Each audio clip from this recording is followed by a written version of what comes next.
All right, guys. So welcome to Chapter 6, Part 2 of my momentum trading strategies. In Part 1, we were talking about the gap and go strategy. The gap and go strategy is a subset of the overarching momentum trading strategy. Momentum is when we're trading stocks that are moving up quickly, right? Gap and go is one type of momentum stock. Stocks that are gapping up uh, and are going to open higher today than they closed yesterday because of a catalyst are often represent good opportunities for quick momentum trades. We broke down my 5 favorite entries for the gap and go strategy, and we changed the order in the middle of class because I realized that, you know what, the best gap and go entry is pullback. The second best is a break of pre-market highs. The third best is the break of the pre-market pivot. The fourth best is an opening range breakout. And the fifth best is a red to green move. Those are the 5 different strategies that we can trade uh, underneath the gap and go strategy. So we've got the momentum, we've got the gap and go, and then we've got 5 subsets of the gap and go. Now we're going to talk about Chapter 6, Part 2, momentum stocks that are essentially non-gap. So we kind of do like, is it a gapper? It's a gap and go strategy. Is it a non-gapper? It's a non-gap strategy.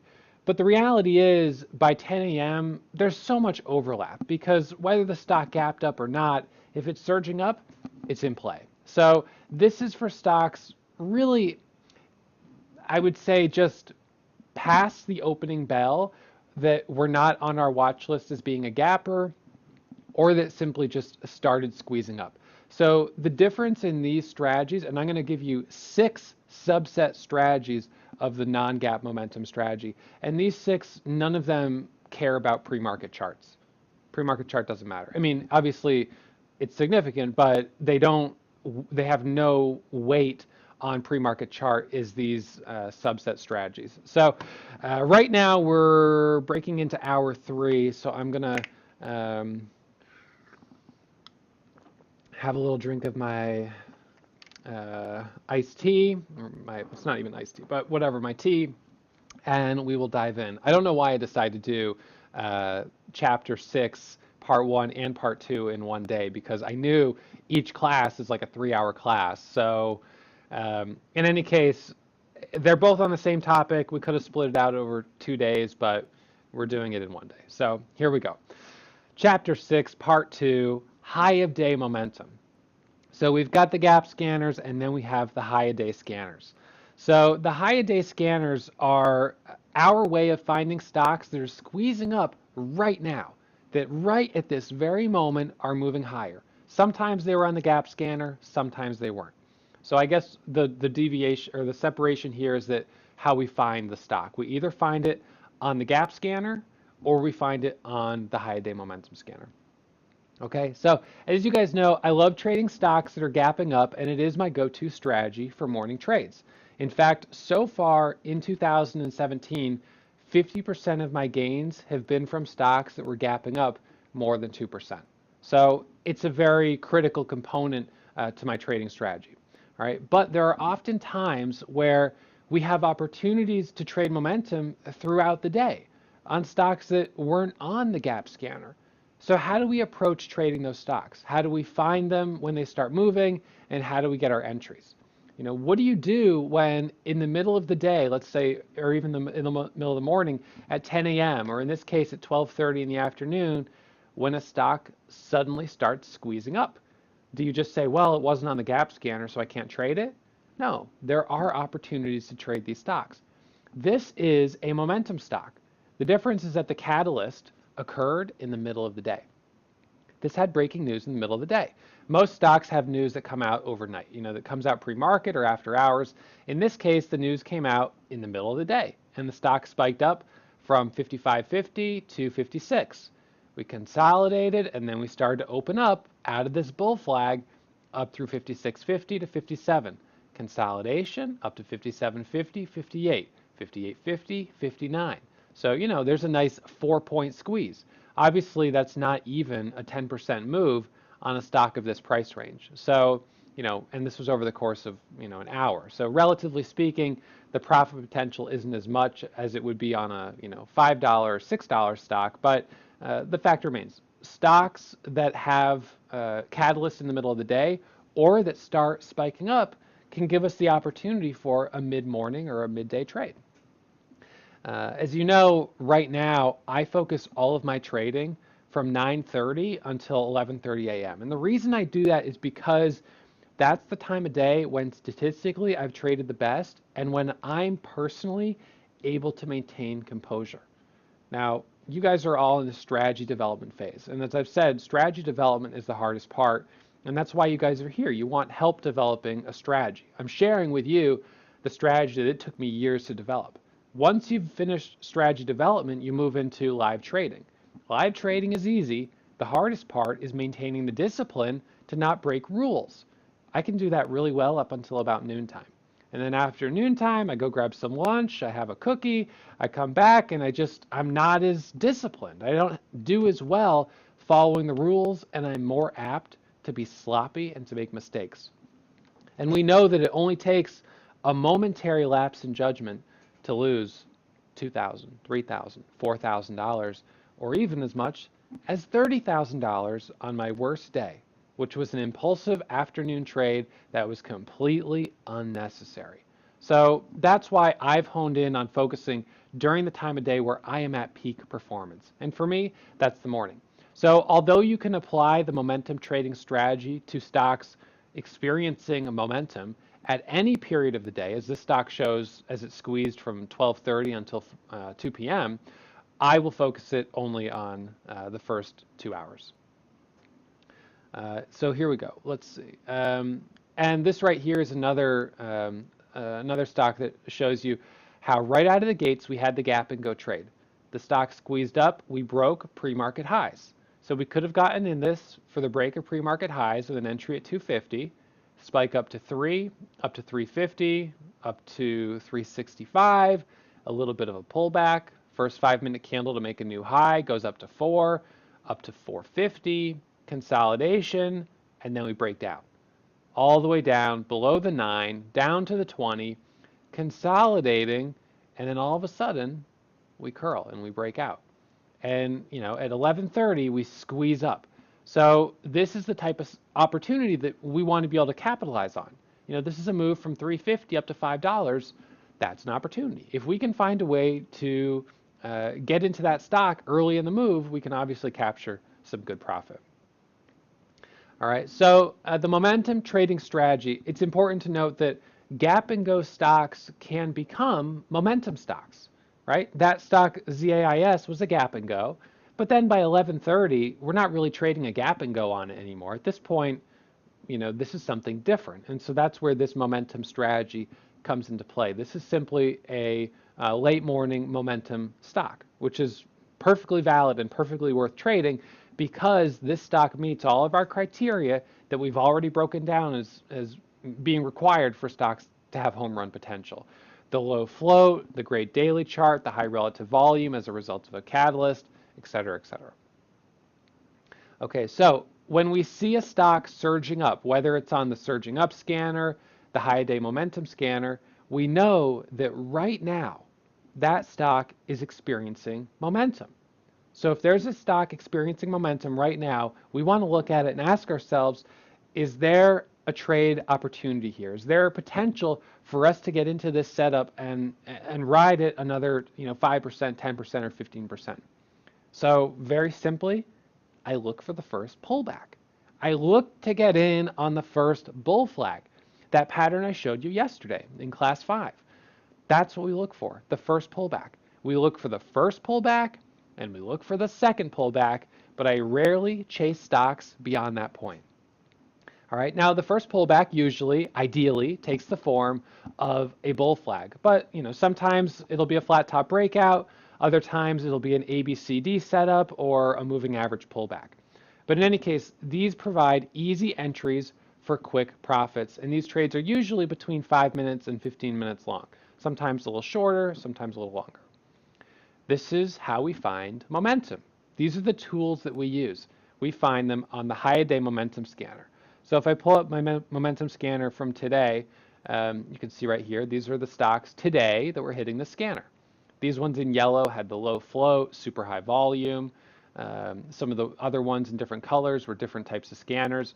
I've actually created 1, 2, 3, 4, 5, 6, 7, 8 different scanners. And each one of these are little robots searching the market for the type of stocks that I know have home run potential. Now it's casting a wide net. It's going to give me back lots of alerts, and some of them will be great and some of them will be junky. So I kind of have to look through them manually and decide, okay, well, is this one already on the third pullback? Is it already too extended? What is the context here? Does it have a bad daily chart? Does it, have really big spreads? Is there a reason why I might not want to trade it? And if there is, then obviously I pass on it. So I look through these and then I make the determination that, okay, this one fits into my strategy. It's the right type of stock to trade and it's giving me a good setup. All right, so we find the gap and goes with the gap scanner. We find momentum trades with a momentum scanner. So these tools are designed for finding us the type of stocks that we know have potential. All right, so the key is to watch those scanners, and as soon as you see a stock hit them, you pull it up and you look at the chart.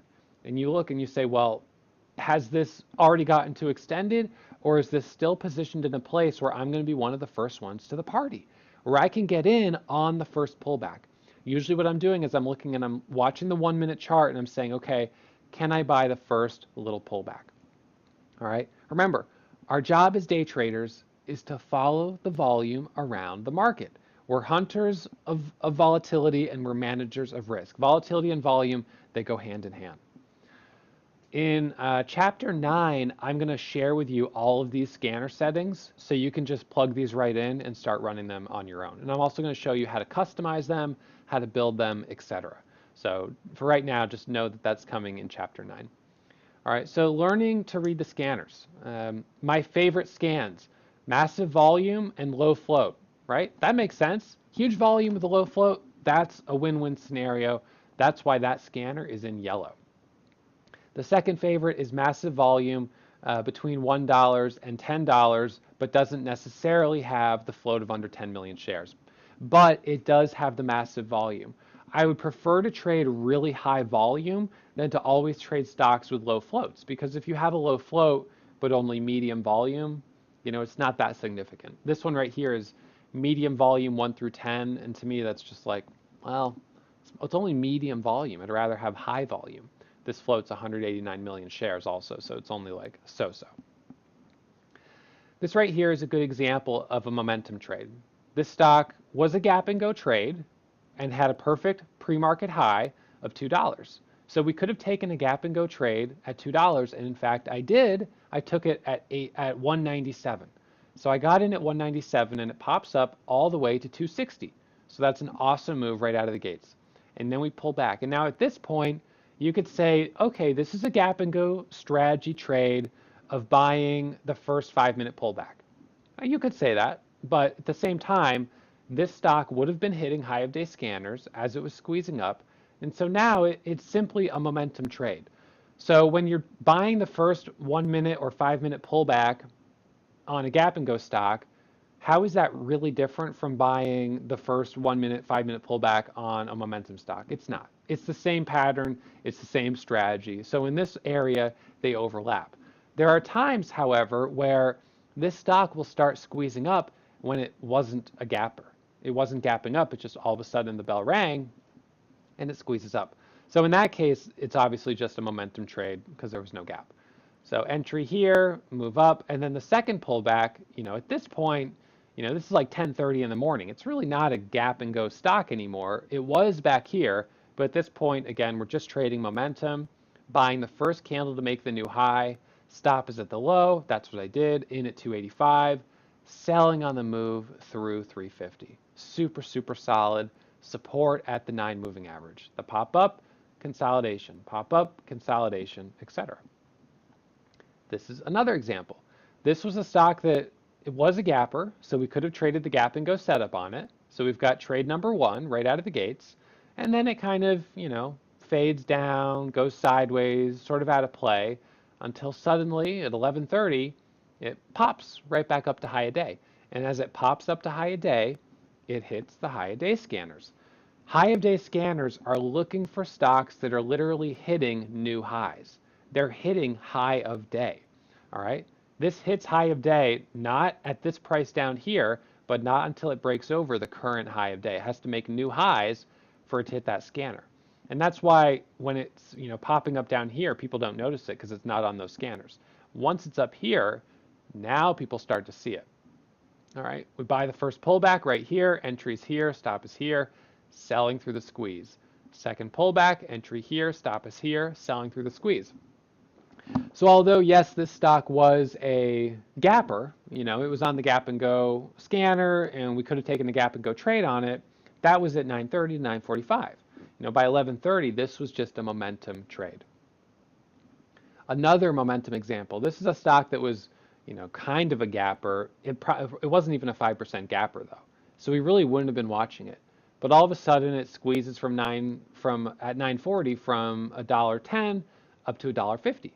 Pulls back and now it's a momentum trade. We buy the first bull flag.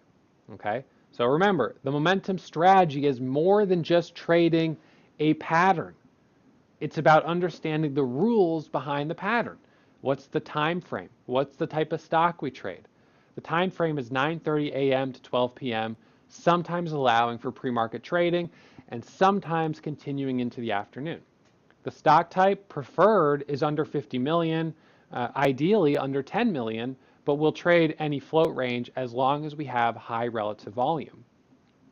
The range today, by the time we're trading it, it should already be up 10%, either versus the open or versus yesterday's close. So if it was, a Gap and Go stock, then obviously it's versus yesterday's close. If it just opened and squeezed up 10%, then that's fine as well. Requirements, the stock should have a catalyst or be a former runner, but technical breakouts are okay. If it's a daily breakout, that can be okay, just because if it's a stock that meets our criteria by having the low float, by having the good daily setup, by being a former runner, etc. Price range preferred is between $1.50 and $10, but this is applicable for all prices, like we saw that early example of the $55 stock. So you can trade it on higher prices, but remember, when you trade higher prices, follow through usually isn't as good because not as many traders have the money to trade that price range. And so you really want to figure you need to focus on 5-minute setups because those are going to be the most respected out of the patterns that you would see on that price range stock. All right, entry. Find the setup, determine the entry based on the chart, then check the level 2. My accuracy was 72% at this time when I first did this class. All right, profit loss ratio 1.5 to 1, which was the same as the Gap and Go, but the accuracy was a little bit lower. How do you find stocks? The trade idea is high a day momentum scanner using the yellow or green alerts. All right, so finding your entries. These are our 6 types of entries for momentum trading setups. All right, number 1 is the bull flag or the flat top breakout. Number 2, which is also the first pullback. Number 2 is a moving average pullback. Number 3 is the 1, 2, 3, 4 ABCD pattern, looking for pivot levels to break. Number 4 is the whole dollar or half dollar breakout. Number 5, micro pullbacks on the 1-minute chart. And number 6, circuit breaker halts, breaking news setups, and IPO trades, initial public offering trades. Okay, on all of these setups, clean daily charts without nearby resistance is obviously preferred. Low floats are obviously preferred, and volume spikes are obviously preferred. Okay, so these are the 6 sub-strategies of the high day momentum scanner strategy. The momentum strategy broken down into these 6 setups. All right, number 1, the bull flag or the flat top. So I combine both of these because really they're so similar. Obviously the bull flag has the pullback pattern, whereas the flat top is sideways consolidation at the high of day. All right. The best time frame for this pattern is still 9:30 to 12 p.m., although afternoon is okay if there's high volume because we had breaking news, say, in the afternoon. The stock type that's best, low float stocks, under 50 million shares, but all floats work as long as there's high relative volume. Stop loss, low of the last 5-minute candle, or an arbitrary 5 to 10, 20 cents. Profit target is still 2 to 1. You got a 5-cent stop, 10-cent target. 10-cent stop, 20-cent target. Range should already be up 10%. Requirements are the same, price range is the same. We find the stocks on the scanner hitting high of day, so we're seeing them as they're squeezing up, and then we're waiting for the first pullback. My order entry window, the same as with a gap strategy. I type in my share size, I type in the price, and then I'm ready to press the buy button. Alternatively, I can use Control 1 to get in with my hotkeys. All right. Now, bull flags that coincide with a $0.50 or a whole dollar break are going to almost always be especially stronger. I mean, this is 2 setups in one. So on this trade right here, LEI, we had the squeeze from $2 up to $4. And this is a stock that was not on the gap scanner. No gap. It just squeezed up from $2 to $4 when the bell rang. So there may have been 1-minute micro pullbacks that you could have used to get in this earlier. I'll show you those entries in a moment. But if you're waiting for a 5-minute setup, by the time you got it, it was like 10:15. And what was your entry? Your entry was the first 5-minute candle to make a new high. And what was your stop? Either the low of the last 5-minute candle or 20 cents, whichever one was closer. Notice the consolidation over to the 9 moving average.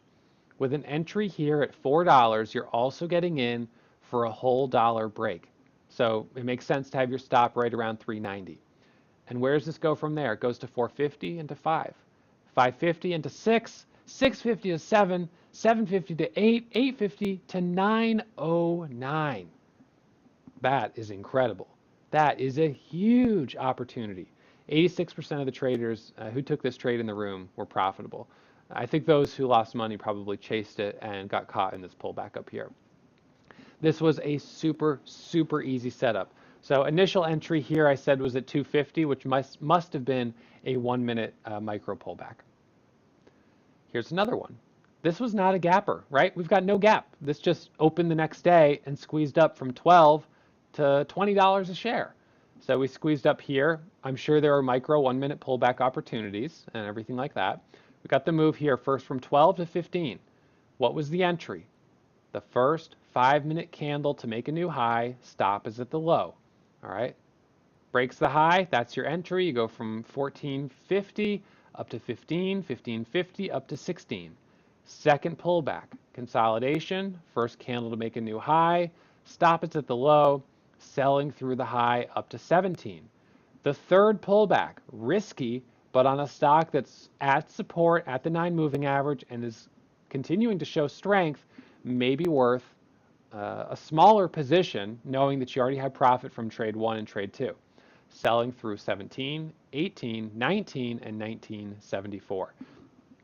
Notice how you have that increasing volume here. This is the volume profile we usually like to see, that it's increasing the whole way up and then finally peaking at the top with this big kind of fireworks move.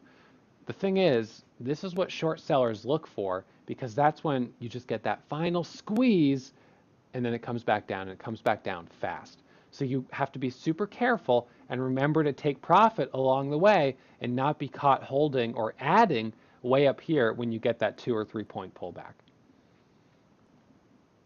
AVEO, super simple.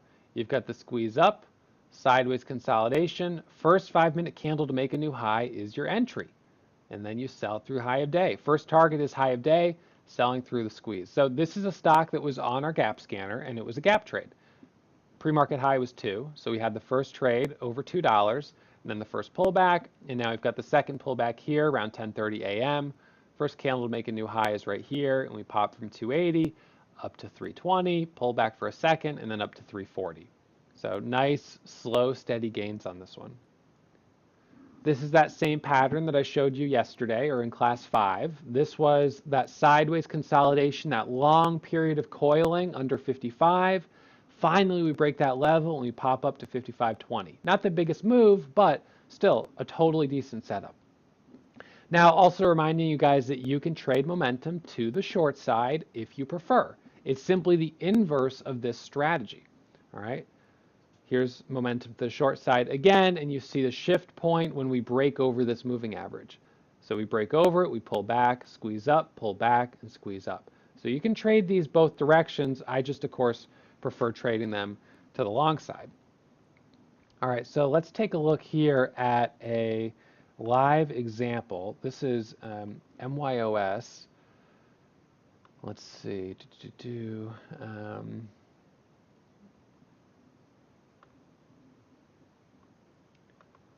All right, so full screen this guy.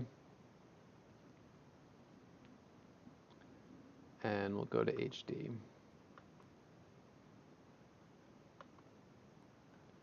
Okay. So right here I said, look at MYOS. It's consolidating below the 20 moving average on the 1 minute time frame. We just had this 5 minute squeeze. We popped all the way up here. We pulled back. We popped up. We pulled back.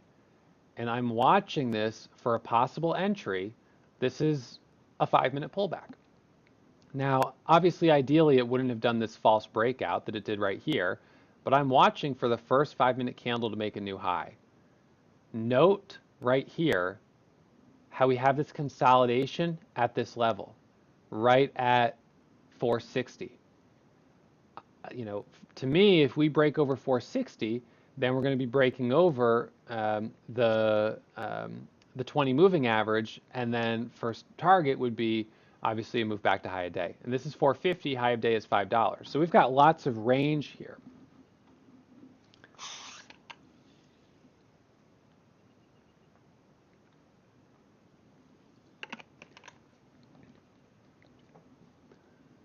Okay, first 5 minute candle to make a new high will be over 460, but I'm considering anticipating it with an entry over, first 5 minute is over 462. I'm considering anticipating with an entry at 460. Looking for the first 5 minute candle to make a new high. So I'm sitting, I'm watching, I have my order for 4,000 shares, and boom, I just jumped in. All right. Order was ready for 4,000 shares. I actually knocked it down to 3,000, but the order was ready at 61. All right, so let's just back this up real quick, and I'll show you. This was the little bit of resistance right here. Knowing the first 5 minute candle to make a new high would most likely, at the very minimum, give us a 20-cent pop.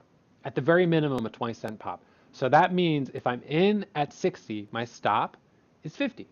10-cent stop. And that makes sense because I set my stop just above the support of the $0.50. So stop is 450, entry is 460, target is 470, 480, and then hopefully back to high of day. So watch here. I've got my order prepared, ready to press the buy button.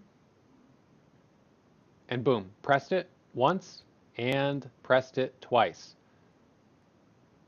Now I've got 6,000 shares. I changed it to 3,000 just before I got in. So I've got 6,000 shares at 460. 6,000 shares is a pretty big position, but the reality is if I stop out at 450, I'm only losing 600 bucks. All right? And so I'm in at 60. At 70 on the ask, I'll be up, there we go, I'm up $650 on the ask. There's the first 5 minute candle to make a new high. Okay, and now remember, we have the first 5 minute candle to make a new high. Will we get a 1 minute pullback after the fresh 5 minute breakout? If we do, I could consider adding there. See the volume that came in? That confirms I'm not the only one that saw that opportunity. Now think, if you were shorting this stock and you were short right here, you would cover over this level. Okay? Still holding 6,000 shares. When it's at 480, I'll be up 1,200 bucks. At this point, my stop is break even. So now I'm risking $0. I will get out break even. That means I don't have any profit, but I also don't have a loss. Back of my mind potential is still $5. So this candle here on the 1 minute is a little bit of a doji. And now are we going to get that 1 minute pullback, right? So I'm kind of watching this and waiting. Are we going to get a 1 minute pullback? Nope, we're continuing higher, 487. 487, 488, it's not going to take much for us to get right back to $5, right? That can happen really quickly. From 460 to $5 would be $2,400 of profit. And there we go, 502. Look at that. Squeeze through the high. I'm up $2,092 right now on this trade. And I haven't sold it. I'm holding it. There's 502. If we break high of day, anyone who's shorted on this pullback is going to be forced to cover. There we go. That's what you want to see. Exactly what you want to see. I'm up 2,500 bucks on it. I sold half at 501 and 499. So now we might get a 1 minute pullback, a 1 minute consolidation with the high being 510. So I look at the high actually was 512, and now I'm watching here and I'm thinking, okay, 1 minute pullback, this is the price, this is sort of the level I'm in play that I'm watching. It needs to break over 510. I mean, this is literally, $2,500 profit in 5 minutes. This is me being, the spear fisherman. I'm just waiting for my setup. I had to wait an hour before this setup came around. I hadn't even traded yet. I was just waiting, and then when I saw it, I was ready. Now note, I just put an order right here, ready to go at 512. I was getting ready to add because I was hoping we were going to have a micro pullback, but we didn't. So I sold another half at 510. Now I'm up 1,800 bucks on this trade, and I'm still holding 1,500 shares with an average of 460. I'm up 50 cents per share. And this is not even being that aggressive. I mean, you guys have seen me take 15,000, even 20,000 share positions. So, this is only going to be a $2,000 winner. It's not anything that I would be super, super pumped about. It's just a decent setup, a good, solid setup. So for you, even if you're only trading 10% of my size, you're trading 600 shares instead of 6,000, that could still be a $250 winner. And $250 is fantastic. I mean, as a beginner trader. So 5 consecutive green candles in a row. Now we're waiting for the pullback. But note on the daily chart how much potential this is. This is a stock that's a former runner. Big green candle here, big candle on this day, even though it closed lower. Candle squeezing up on this day. Definitely the type of stock that I want to be more aggressive on. And that's kind of why I held it full position a little longer. Excuse me, because I was thinking, you know what, this has potential. There we go. I just added back 3,000 shares at 518, because we have that red candle. That's the micro pullback. Now I'm looking for the break over 520. Breakout or bailout, it's got to go. Are we going to have resistance at the quarter of 525? Sometimes we do. And I said, you know what? I'm out. I didn't trust it. We have resistance at half dollars, but also slight resistance at quarters. 525 and 575. So $2,851 profit in 6 minutes. All right. So let's see. Let me back out of this one.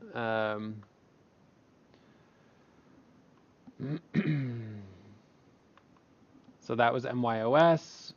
Next one is PULM. All right, so we're going to switch over to this. Another live example. We'll go HD, 720.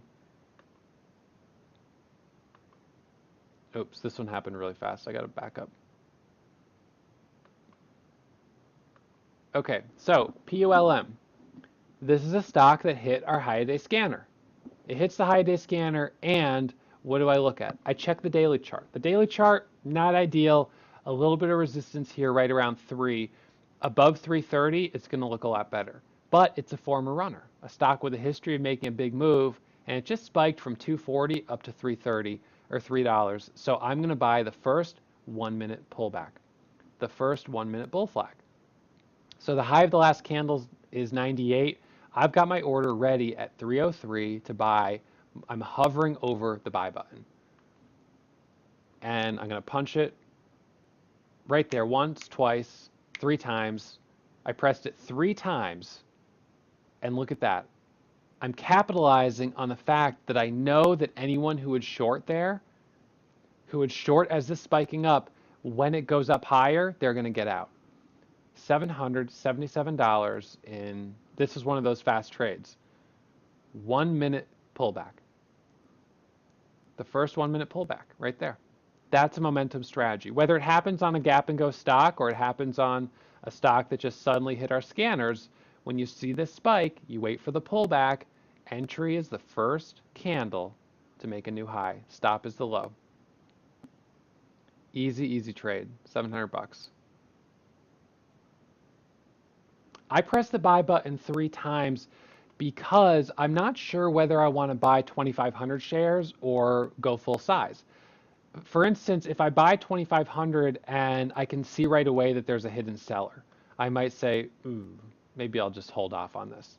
But when I bought it, I could see right away all of this. See all that buying? All of that buying is what made me say, yep, this is real. I got to jump in. I got to be aggressive.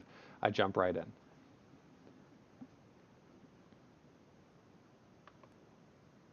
So let's see.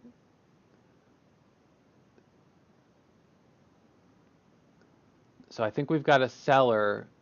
So I just added at 15. I'm not sure. I think I was adding there in anticipation for the break over that 1 minute high, which was 320. That was a little bit of a risky add, but I was willing to do it since I had a good cushion on the trade. Although realistically, it's going to be like a break-even trade. It's not even going to be that big.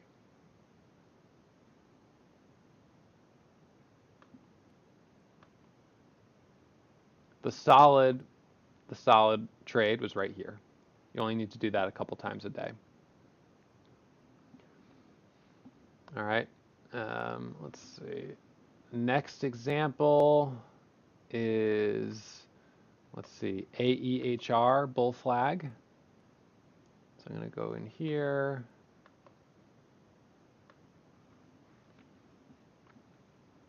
All right, HD 720.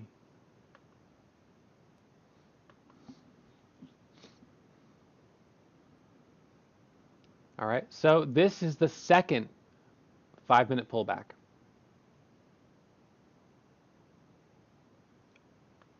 Okay, so we had the first 5 minute pullback and we have the second 5 minute pullback. Remember, I buy the first and second ones. Now, context, daily chart looks great. The float is low. The stock has momentum, high relative volume. This is one to be aggressive on. First 5 minute candle to make a new high. Note the time, 11:39 and 56 seconds. This little green candle is going to close in 4 seconds. And when it does, I'm watching for an entry over 316, the first 5 minute candle to make a new high. Okay, so I've got my order prepared for 2,500 shares at 21, 5-cent offset. Boom, boom, boom. See, again, I did it the same way. I don't know why. I mean, I'm racking up more commissions doing it that way, but sometimes I get in and then I realize right away I don't feel good about it and I don't want to trade it. This is a day I'm literally up $9,196. I'm not going to deny that that's pretty ridiculous. And that was on an account with $42,000. My account grew 20% in this day. Now I've got 10,000 shares. This is me being a little confident. I'm being a little aggressive on this one. I'm not going to deny it. Adding here at high of day, I added for the high of day break. It's kind of like adding for pre-market highs. I thought on this one, because we're up 47%, that we were just going to continue to see it squeeze. And because of how much of a move we'd already made, that we would go to 350, 360, 370, $4. And now maybe this will go to $4 and I'm holding from 321. That'll be another $8,000. Now, my best day of the year, I made $22,000. So it's not to say that that wasn't a realistic possibility to have another $20,000 day. So a little 1 minute micro pullback right now, 1 minute micro pullback after the fresh 5 minute breakout. This is where short traders are panicking, they're sweating. This is where long traders look to get in if they miss that first 5-minute breakout. Look at the volume here.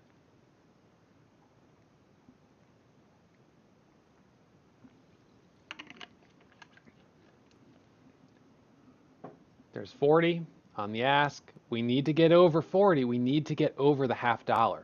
Ooh, and that's not good. 20,000 share seller. I said forget it.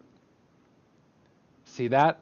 As soon as I saw that 20,000 share seller, see how fast I pressed the bailout. I didn't even think. I said I'm out. That's it. And what happens? It drops. I mean, that's what happens. You have a 20,000 share seller. Someone's either short and has a huge account, or is just trying to sell a really big position. But that is not what you want to see. And with 10,000 shares, I can't afford slippage. So I take the loss, or well, it's actually a winning trade. I still make money on it. I think it puts me up over 10,000 on the day. Yeah, $10,500. So as soon as I saw that big seller, and we'll just rewind this so you can see it again, by watching the level 2, I'm looking back and forth. I mean, I'm watching the chart, I'm watching the level 2, but when I see a big seller like that, Control Z, I bail out. And that's the importance. I got filled at 37, 35, and 35. That's a great exit. I lost a little bit, a couple $100, but not bad at all. If you don't have hotkeys, you wouldn't be, I mean, you would still be fumbling to try to prepare your order. Oh, I got to type this in, 10,000 shares, 325. And secondly, why didn't I sell in one large order of 10,000 shares? I never sell one 10,000 share order. That's too big of an order. The market cannot always sustain a 10,000 share sell. So I sell once, 5,000, and I actually sold in 3 increments. I sold 5,000 and then half and then the rest. Yeah, sure, Roxanne. What's the question? So that guy was the problem. He was the reason that I got out of the way. Now remember, guys, I'm not saying you can't trade without hotkeys, but if you want to, if you really want to try to trade the way I trade, you need to use the right tools. I mean, that's just as simple as it is. It's when I talk about, trying to ride a road bike in the sand. If you're trying to go on, if you're going to hike the Appalachian Trail, you don't hike it in flip-flops. You hike it in boots. I mean, it's just using the right tools for the job you're doing. If you're on the beach, you don't want to wear boots. You want to wear flip-flops. I mean, you just have to match the tools to the job at hand. And for this job, which is capitalizing on short-term imbalances between supply and demand, you need hotkeys. It's so important. All right. So yeah, that's just something that, I really highly recommend. But again, this comes back to trading good quality setups. My entry is 316. Solid entry, solid 5-minute setup. Yes, I got aggressive adding in the 30s, maybe too aggressive, but the end result is that I was having a day where pretty much anything I traded went in my favor. I mean, it just worked. All right, so that's AEHR. Now we'll have a couple of examples here. Again, remember, this is my thinkorswim platform on the left. That's why it says simulated trading. It's just for charts. On the right is my SureTrader account, SureTrader, and this is TD Ameritrade. All right, 2 different platforms. Okay, so press play. LXU. Okay, look at this. Look at this 5-minute chart. All right, we've got the squeeze up from 7:30 up to 8:30, the pullback. The first 5-minute candle to make a new high is going to be over 803. And I've got my order ready to go. I'm already in 1,000 shares at 805. On this day, I only had $3,000 in equity. I had a teeny account, so I really couldn't take much more than 1,000 shares. So small account, but still, I was able to capitalize on this trade. So first 5-minute candle to make a new high. There it goes. Target is high of day. We want to see this go back up to high of day. High of day is 24. So what are we going to see? 15. Good. Nice. 15. Let's keep it going. I put an order out to sell at 21. Because I was trading in SureTrader, commissions are high. So I said I'm going to get in once and I'm going to get out once. Try to grab my $150 and get out of the way as much as possible. Now, right now I'm up 10 cents, which is not bad. I mean, that's a win. This is only 1,000 shares, so it's a small win, but with 5,000, this is 500 bucks. But the target is high of day, 824, and so I'm going to give it a chance. The whole time I'm in the trade, I'm hovering over Control Z to bail out. That's where my left hand is sitting, ready to bail out. There, I just put an order to sell half on the ask at 22. I'm on there on the ask at 22 to sell half. I could sell to a buyer at 19 because there's a buyer right there at 19, but instead I'm going to try to sell on the ask. So we've got 18 by 19. Looks like I sold all except for 300 shares. So not bad. All right, that gave me 160 bucks, over $1,000 on a $3,000 account in one day. I mean, that's huge. So remaining 300 shares, hold it until I either get stopped out or I get profit, cancel the order, kind of ready to play it by ear. There we get the break. This is a little 1 minute micro pullback, and so that's where fresh traders came in. That was the one rest candle, and then we moved higher. I took my profit selling on the ask at 27. Maybe I sold a little early, but it was, it is what it is. I don't know why I closed and reloaded the platform. Maybe a little error there or something. So continuing higher, 842. And when you step back and you look, this is such a clean 5-minute setup. First 5-minute candle to make a new high. It's momentum. How did we find the stock? The high day scanners. It wasn't a gapper. We found it on the scanners. How did we trade it? We bought the first pullback. We can buy the first bull flag on the 1 minute, or we can buy the first one on the 5-minute chart. Here's another one. The stock suddenly squeezes up. Here's the pullback right here. Let's watch this. This is ECR. All right, so this is 10 a.m., 10:02. I still haven't taken a trade as of this time. And here I just jumped in at 68. What is 68? Right here, it's the first 1-minute candle to make a new high after this pullback. So, I mean, you could say this is maybe the first one and this is the second one, and that's okay because it's well defined. You've got this big surge, little pullback, entries here at 68, stop is here. Target is 75, and then, well, we get all the way up to 209. All right, so this is the level 2 down in the corner. So I'm in here at 71 with 7,000 shares. Target is $2. That would be 2,100 bucks if it gets all the way there. But of course, I'm willing to scale out and take profit along the way, depending on how the level 2 looks. Right now, 83 by 81, 83 by 81 by 85, and hey, look at that, a 15,000 share bid. That's what we like to see. That's a little bit of support. Now, I sold half of the position, scaling out a little bit, taking some profit. Probably not a bad idea considering it's 10 a.m. and this is my first trade of the day. Usually I take a trade in the first, 5 minutes. So at this point in the day, if I haven't traded, there must be a slow day. All right, so sold a little bit more. My average is 71. We've got 86 by 87. Can I pull $1,000 out of it? We'll see. We've got 91 on the ask. 95 on the ask. Now right here, we get a little 1-minute pullback as well. This is where some traders would also get in. The 1-minute pullback for the break over what type of level? A whole dollar. Whole dollars and half dollars. I would say if you see size in excess of 10,000 shares, that can start to be a red flag. 9,000 here is like, not great, but not the worst thing ever. 10,000, 15,000, that starts to get a little iffy.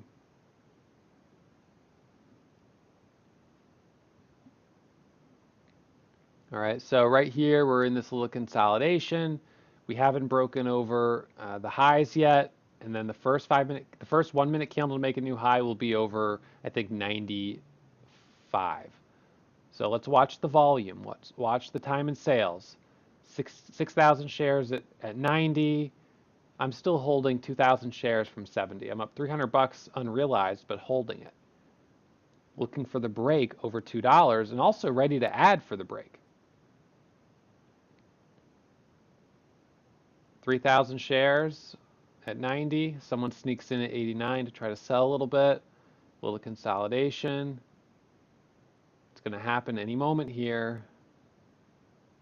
There we go. Boom, 95. I add to my position at 95 in anticipation of the break over $2. We get the $2 break. I immediately put an order on the ask to sell, selling at 204 and 202, selling on the bid, selling the rest, back down to 1,900 shares, ready to sell the rest. I'm on the ask at 208, not filling, ready to flip and just switch and hit the bid. And, just like that, we go back down to 92. So a false break, but still an opportunity to make a profit. So I end up finishing up, $1,200, $1,300 on it, which is not bad. It's the daily goal, $1,000 a day, but it wasn't the, maybe the perfect trade because it didn't hold over $2. Okay, so in addition to the first momentum strategy, the first momentum strategy is buying the first pullback or buying the second pullback. All right. The second momentum strategy is buying the moving average pullback. All right. So the moving average pullback, we apply the same time frame, the same type of stocks, the same stop loss, 5, 10, 15-cent stops, 10, 20, 30-cent profit targets. The range should still be up at least 10%. The requirements are the same. Stocks that meet our criteria as per class 3. Price range is the same, right? Under $10. How do we find the stocks? We find them on the high of day momentum scanner. Here is our order entry window, same as all the others. Type in the position, the price, ready to press the buy button, or use the hotkeys. And as you know, sometimes I just press that buy button 3 times or more. So here is a moving average pullback. Now, both of these you could say are bull flags. I mean, it is. It's 1, 2, 3, 4 candles of pullback, entry right here at 1180, a squeeze up to 12. High of 1220, pullback here to 12, first candle to make a new high. But it's significant that both of these came down to the 9 moving average. So if we had had a false break and then we pulled back, it still would have been worth watching because of that first 5-minute candle, or the first 1-minute candle in this case to make a new high. All right, and here's another one. This is one that's a little bit better because we got kind of a false break here.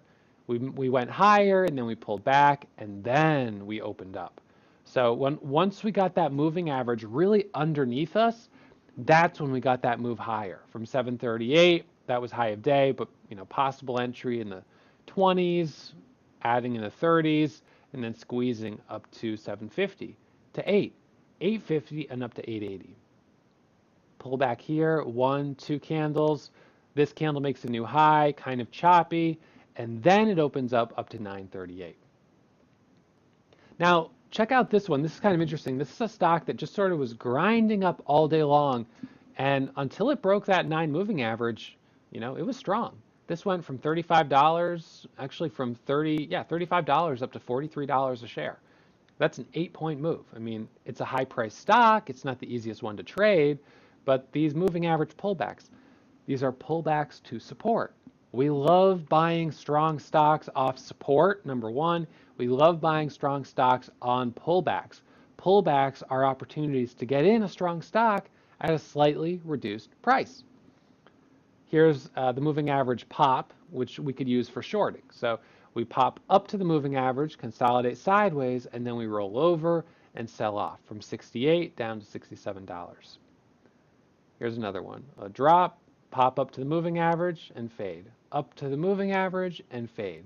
From 59 down to 58, 56, 55, 54, $54. I mean, that's a nice drop, 5 points. All right, so let's check out this one. This is going to be a good example. This is the DRYS moving average pullback. Let me see. Let me get this up here. All right, so we'll back out of that and DRYS.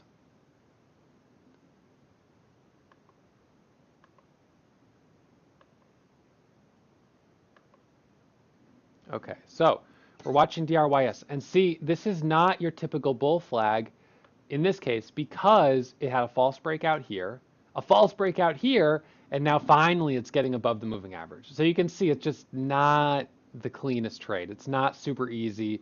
It's not really It's faked us out a couple times. But we're starting to curl up here. I mean, we are, for sure. And so I'm kind of watching this stocking for my entry.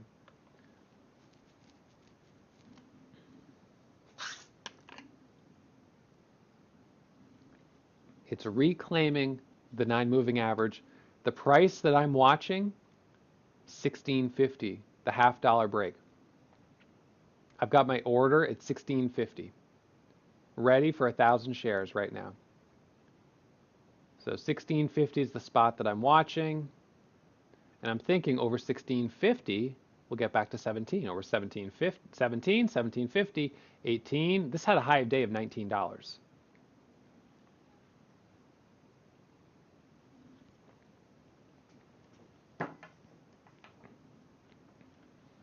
All right, so I'm kind of watching this. We popped up here. The 1 minute, a little choppy. I'm basing this a little bit more on the 5-minute time frame. Interestingly, you have 40 on the ask. The next one is 69, showing you how quickly this one can move. There we go. Put out my orders. They're slow. Notice how they're slow. Finally, I got filled. Now that to me is a slow order. What did I do wrong? Let's back this up. I think you guys probably all saw that was a slow order. What I didn't do is I forgot to direct route. I forgot to direct route it, so I was using smart routing. And look at how that order was just a little bit delayed. That little bit of delay is a problem when you're day trading.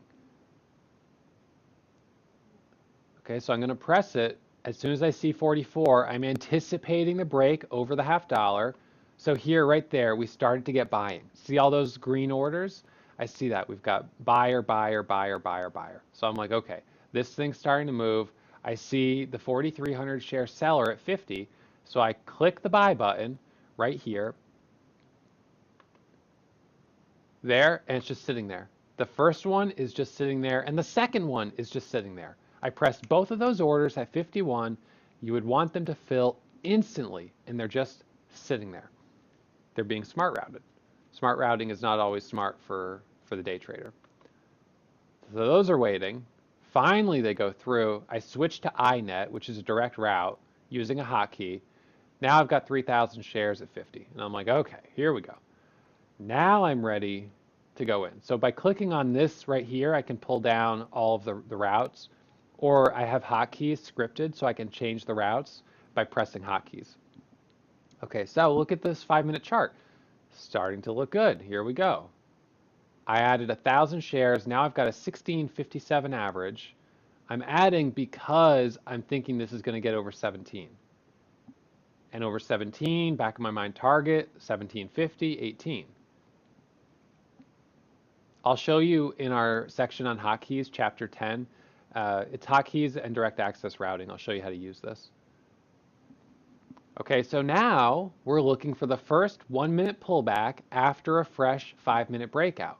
High is 16.97. This will be the little rest candle. Look at that. That's what we wanted to see. Okay, so 17.25, once we get over that level, 17.50 is next. 17.50, 17.75. Look at all that accumulation there. Lots of buying right here at 15. So my average is 16.57. I'm up 2,000 bucks right now. I think what you're going to see on this trade, though, is how quickly it can drop right back down. When it breaks 17.04, let's see what happens.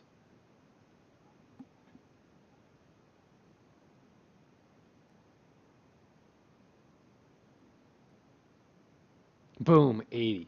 See how fast that dropped? In that one candle, I just lost about 800 bucks. You know, I mean, that's the problem with these stocks, is that if you don't lock up your profit, it's not real until you hit that sell button. So, you know, that was kind of a moment of panic. So we're still watching the first 1-minute candle to make a new high, and that's over 17.18. There's 15, needs to break 18. Buyers at 18. 17.18, that's the first candle to make a new high on the 1 minute.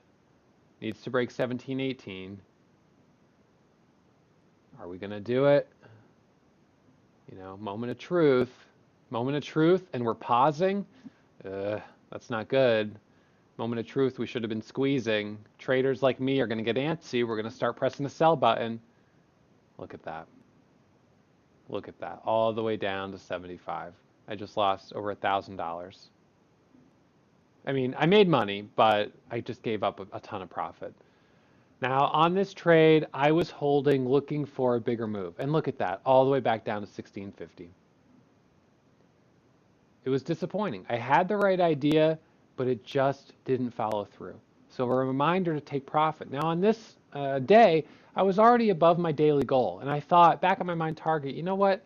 If this breaks 1718 and goes to 1725, 1730, 1750, 1850, maybe I'll end up holding this trade for a point, 2 points, and making $4,000, $5,000, $6,000.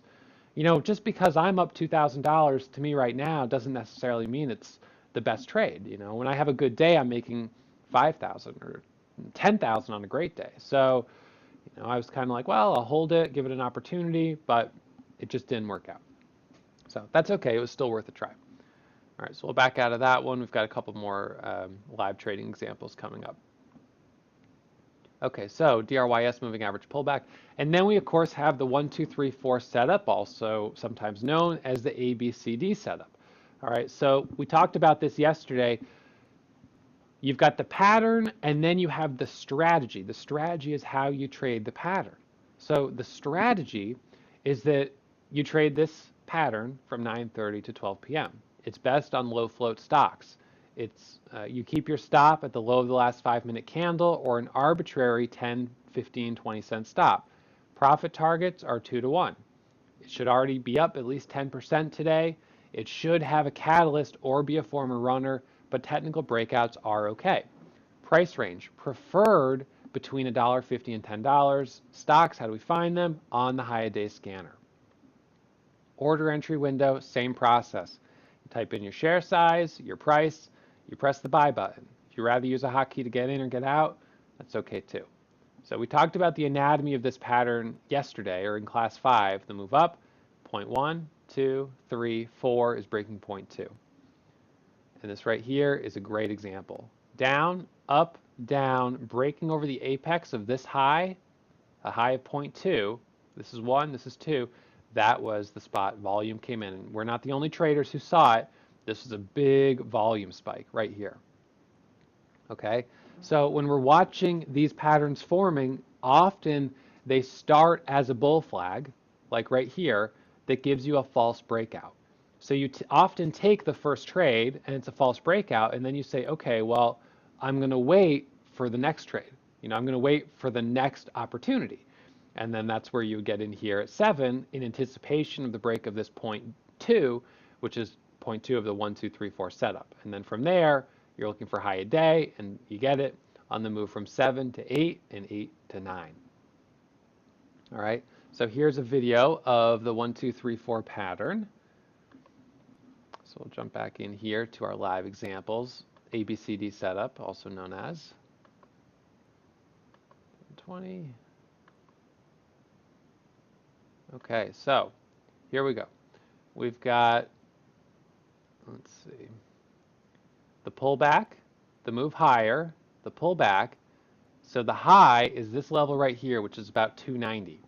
All right, so RNVA, I've got my order ready at 295. I'm already up $1,000 on it. I traded it. We had this 1-minute pullback right here. See how clean that was, the 1-minute pullback.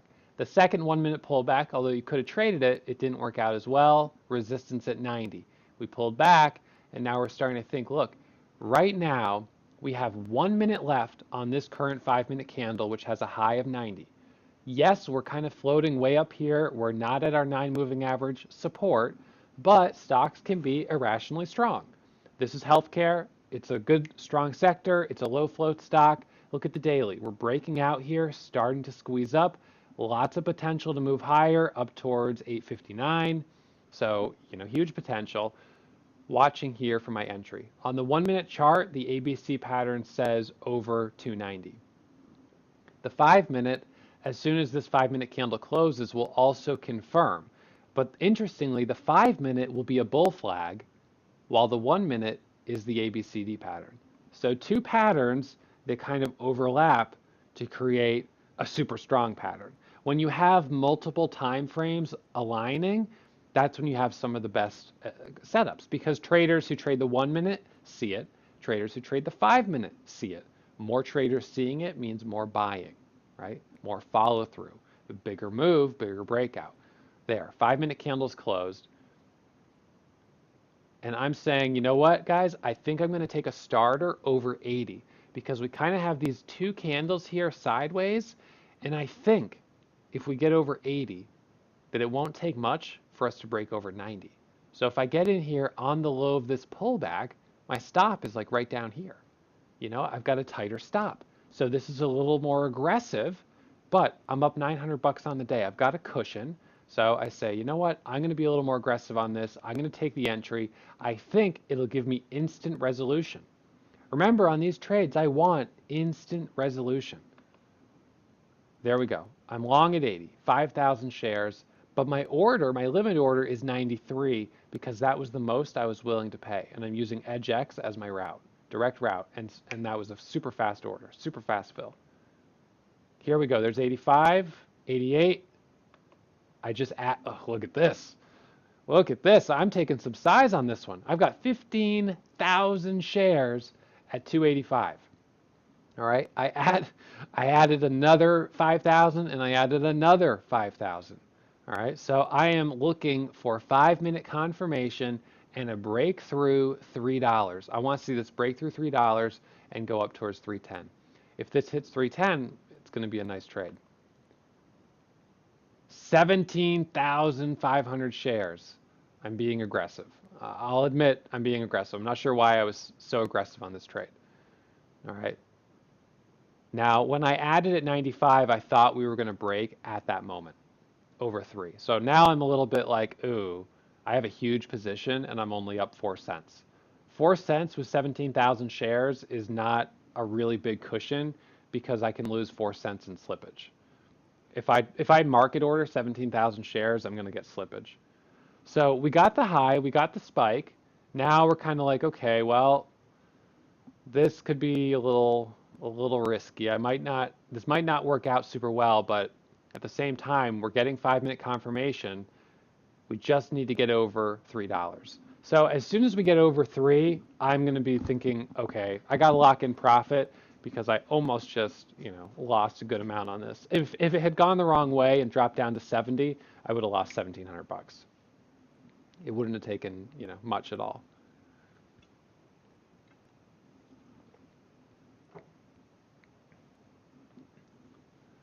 All right, so I'm preparing an order at 299 because I'm starting to get concerned that we may have resistance at the whole dollar. So I'm starting to think I may need to sell under the whole dollar to try to start easing out. There's 90, there we go. Okay. There we go. See, there's the break. I'm up over $2,000 on this trade right now. All right. So we got the break, but it was, a couple moments there of will it happen? So let's watch that moment where it finally breaks. All of a sudden, anyone who is short starts to say, forget it, I'm getting out. Now, why would they get out over 95? Why do we start to see all this buying at 94 and 95? Because over 94 and 95, breaking 3 becomes almost inevitable. Not that it always happens, but it often does. So if you're short, you just start to say, forget it, I'm out. This thing's going to high a day. It's going to break 3. I got to get out of it. I got to cut my loss. Now, if you were a short bias trader, you would have been thinking, look, this thing's so extended. It's up 44% on the day. It's going to come back down. It's way up above the 9. I'll cover it down at the 9. But as it breaks high a day, you've got to bail out. At a certain point, you've got to, cut it loose. And here is the buying. Lots of all we're seeing is buying. Buying, buying, buying, buying, buying. Now we saw that 15,000 share seller right at $3, which ordinarily would be a little concerning. In this case, so many buyers, it didn't matter. And he's gone. So look at that. I just sold 15,000 shares at 305. I'm up $3,778. And my work is done, right? That's a good day. 3,500 bucks, not bad. So, what was my entry? My first entry was at 280. I was anticipating the first 5 minute candle to make a new high. I was also using this kind of resistance that I saw at 290, which was the first 5 minute candle to make a new high. I was kind of using that as, the spot that I first wanted to see break. So I got in a little early. I added at 85. I added at 90 as I saw volume coming in. I sold through the spike as we made the new high. So, just, pretty simple trade. I mean, a little bit more complex because we were using a 5 minute setup and we had this 1 minute pattern, two slightly different patterns happening. But, generally it wasn't too bad. So the trade started here with me wanting to get in over 80. And remember, I've talked about how we see sometimes little bits of resistance at, 280, 285, 290, sort of 5 cent increments. We see little bits of resistance every 25 cents, 25, 50, 75, a dollar. We see little bits of resistance. So as soon as we got over 280, the next target is 285. And that's why I added 285. Over 285, next target is 290. Over 290, 295, over 295, $3 for the whole dollar break. It's just kind of funny how it works that way. So as I start to see these buyers at 80, that's when I say I'm jumping in.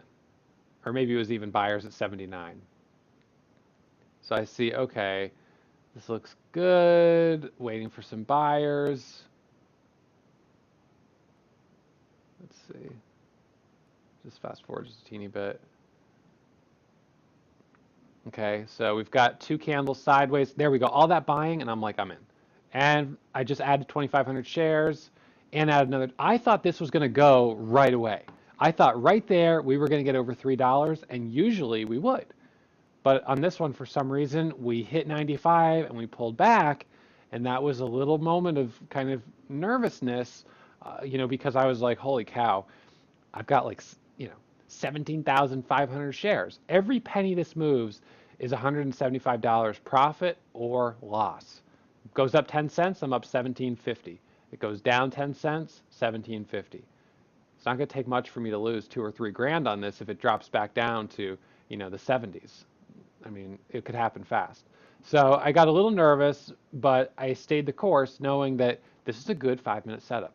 A little extended, yes, but good on the 1 minute, good daily chart. It has everything else going for it. It was worth being aggressive on.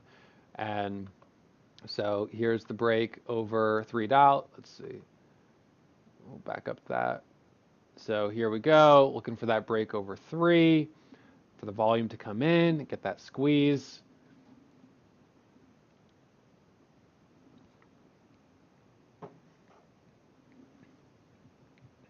And there we go. Nice win. All right, so that's the ABCD setup. Sometimes we see this on the 5 minute chart. Sometimes we see it on the 1 minute. When we see it on the 1 minute, though, we're of course going to look at the 5 minute and say, well, what do we see on the 5 minute? And we need to see something that looks good. We wouldn't take this if the 5 minute was bad. It happened that these two looked really good together. All right, so back out of this. All right, so the next video will come up in a moment. All right, so that's the 1, 2, 3, 4 pattern. Now, again, on this, in this this class, I'm breaking down these 6 strategies based on the ones that I like the best. So we started, just to kind of step back for a moment. Let's see, where is it? We started with number 1, and I'm just going to pull this up here. Number 1 was the bull flag, the flat top breakout. Favorite pattern, strongest, the first pullback. Same as the gap and go strategy. Second, the moving average pullback. Third, the 1, 2, 3, 4 ABCD pattern. 4, whole dollar and half dollar breakouts. 5 will be micro pullbacks on the 1 minute chart. Higher risk, but can be very rewarding. And 6, circuit breaker halts, breaking news, and IPO stocks. All right, so let's go back in here, scroll down, the 1, 2, 3, 4 pattern. Okay, so back in here, half dollar and whole dollar entries. Now, half dollar and whole dollar entries are awesome when they occur at the same time as a 5-minute setup like a bull flag or a flat top breakout, whether it's 5-minute or 1 minute. They're great when they occur side by side with another pattern. That makes that pattern stronger. When they occur completely on their own, like a stock is squeezing up, do we just buy at half dollars and whole dollars? It's risky. Sometimes I do. The times I do will be if the stock to me is just super, super strong, has everything I look for, but I've had my biggest losses getting in at half dollars and whole dollars on stocks that were extended. So as a beginner trader, I would say don't do that. I would say wait for a clean pullback. And if that pullback happens to line up with a half dollar or a whole dollar, well, that just makes it even stronger. Okay, so the half dollar, whole dollar setup is a momentum trading strategy chart pattern. They're best in the morning. These really are best in the morning. They're best on the lower float stocks and of course the stocks under $10. Stop loss, same as all the others, 2-to-1 profit loss ratio. The range should be up 10%. Same stock requirements, price range, and how we find these stocks on our high a day momentum scanner. Order entry window, it's obviously the same. Type in the share size, type in the price, select your route, and press the buy button. Or you can just use Shift 1 to use your hotkeys. So this is one of those times where this is actually a great example of a micro pullback. We'll cover this more in a second, but a micro pullback is that one little itty bitty red candle that's a resting candle.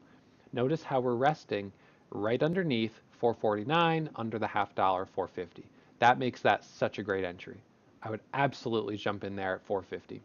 In at 450, selling through 460, 470, 480, $5, 531, and we're halted on a circuit breaker. That's a 10% move, more than 10% in less than 5 minutes. Halted on a circuit breaker, and we open higher and squeeze all the way to 620.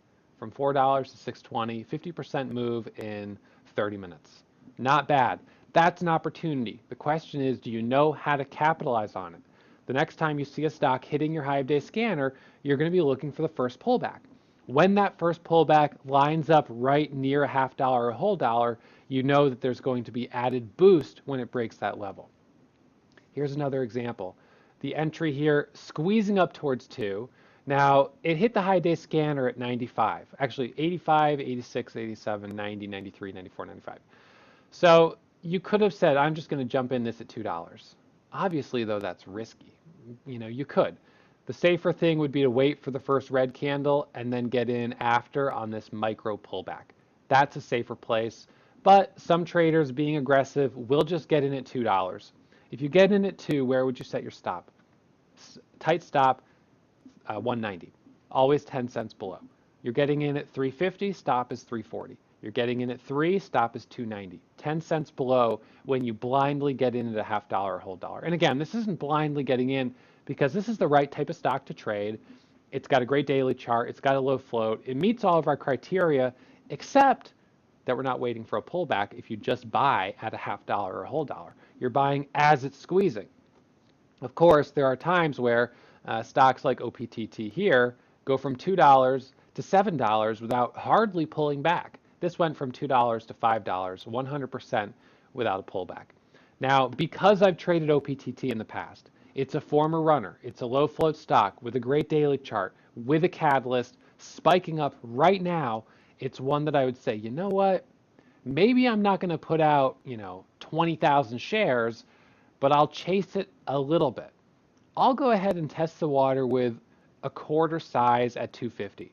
And if I get faked out and I lose 10 cents right away, it is what it is. But if it works, the potential, right, risk reward, this is a stock it's maybe worth taking a little more risk on because it's got so much reward potential.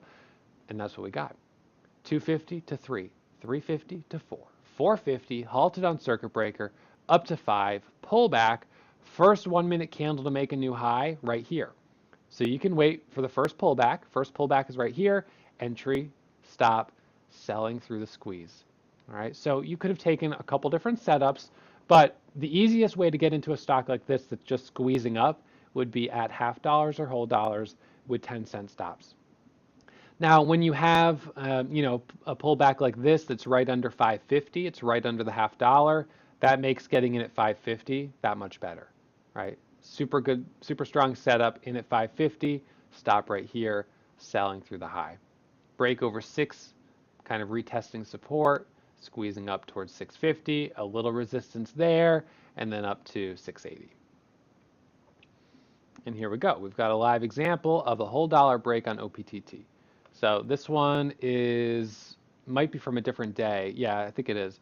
But in any case, I'm watching for the break over $3. So I'm going to get in at 3 and I'm going to set my stop at 290. Sorry, I got in this one a little bit early. I added, now there's so many variations. On this one, I got in at 290 anticipating that it would break 3. So I got in anticipating the break. If I'm in at 290, my stop is 280. I'm still going to use a 10-cent stop. All right, so this was anticipating it, which again, I would do because the stock has a history of being, a former runner with so much potential. All right, so I'm in this at 290 and only 2,800 shares. So I got a partial fill. Well, back down to 290 by $3. So I went from being up $400, up $700. It's like this has some volatility. Holy cow, 340 on the ask, I'm up $1,000. That's what I'm talking about. This is that type of stock. So do I sell? No, Daddy doesn't sell. He adds. I add at 345 for the break over the half dollar. Am I adding as it's squeezing? I am. Is it risky? It is. This is the type of stock I'm going to be more aggressive on because it has a history of moving. I'm selling at 380 and 381 and 378, down to 600 shares. I'm scaling back out, and right there, $2,900. $2,900 in 4 minutes. And hindsight being 2020, now we just broke 4.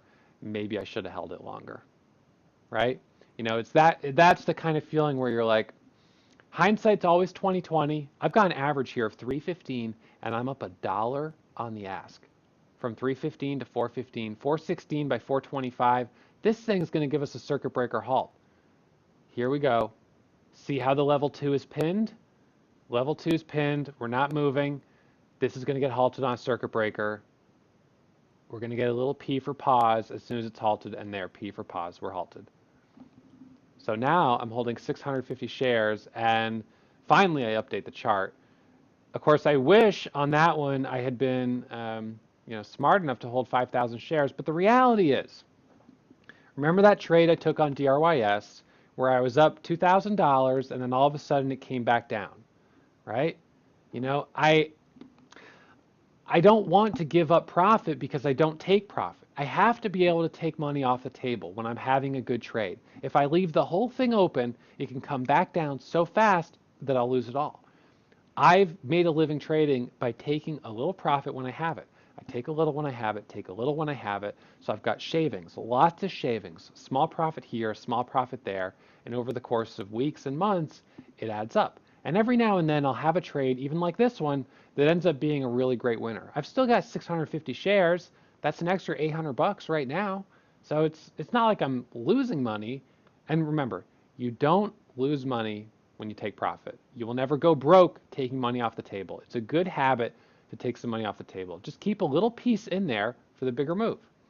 So we resume out of the halt and we opened higher. We were halted at 25, but because of that imbalance between buyers and sellers, we open higher. There were more buyers than sellers.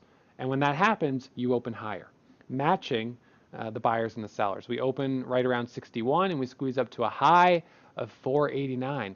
I'm up another $1,000 on 650 shares, and I'm thinking about adding. Right? I'm thinking, okay, first 1 minute candle, first 1 minute pullback, that's where I'm going to add. Well, I had to sell because if this stock drops 10% in one candle, it'll get halted on a circuit breaker going down. And if it gets halted going down, it'll open lower. So right there, I just got back in for the break over the $0.50. I'm trading around $0.50. Look at that. Now I'm up $4,000 on this one. It's because of the $0.50 that I got back in. So let's rewind that for 1 second because I know it happened fast. So this drop down, I panicked out, and I did. I panicked out because it dropped all the way to 390, and the reality is, if a stock like I said, if a stock drops 10% in one candle, it can get halted going down. When it gets halted going down, there's an imbalance between buyers and sellers favoring the sellers. It almost always opens a lot lower. So I don't want to ever be holding a stock halted going down because just the way this opened higher, halts going down open lower. So I had to get out. But then as it came back up, I'm anticipating the first 1 minute candle to make a new high. High a day is 489, and I know over 450, if we break over that $0.50, that's critical. So, and traders are seeing this thinking, oh my gosh, OPTT, did this thing really go from $1.50 to 450? I want to get a piece of the action. That collective trading mentality on this stock right now is greed. It's seeing opportunity. I want to be aggressive. I'll chase it higher. It's probably going to go to 6. It's probably going to go to 8. It's probably going to go to 10. You multiply that by 100,000 traders, and that's when you start to see these irrationally strong moves. Remember, stocks can be irrationally strong. So if you're shorting thinking, oh, it shouldn't be up this much, it can be irrationally strong for a very long time, longer than you have money in your account. So, keep that in mind on the short side. And on the long side, keep trading the chart. If the chart looks good, the pattern is solid, doesn't matter if it's up 100%, it can go 200%. 200% can go 300%. So right here, I jump back in for the break over the $0.50. So I'm in at 46, and there's $5. I sell at 494. We got the high day break. That's what I was looking for, $4,365. A quick 50-cent scalp.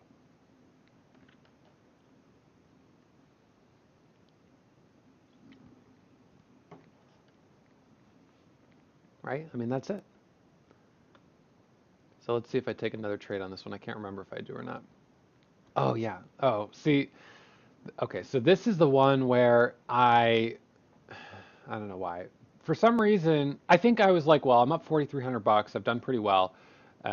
Maybe I got distracted. I mean, who knows? I might have been looking away for a second. And if you look away for a second, you take your eyes, off the prize, all of a sudden it just popped up through high of day.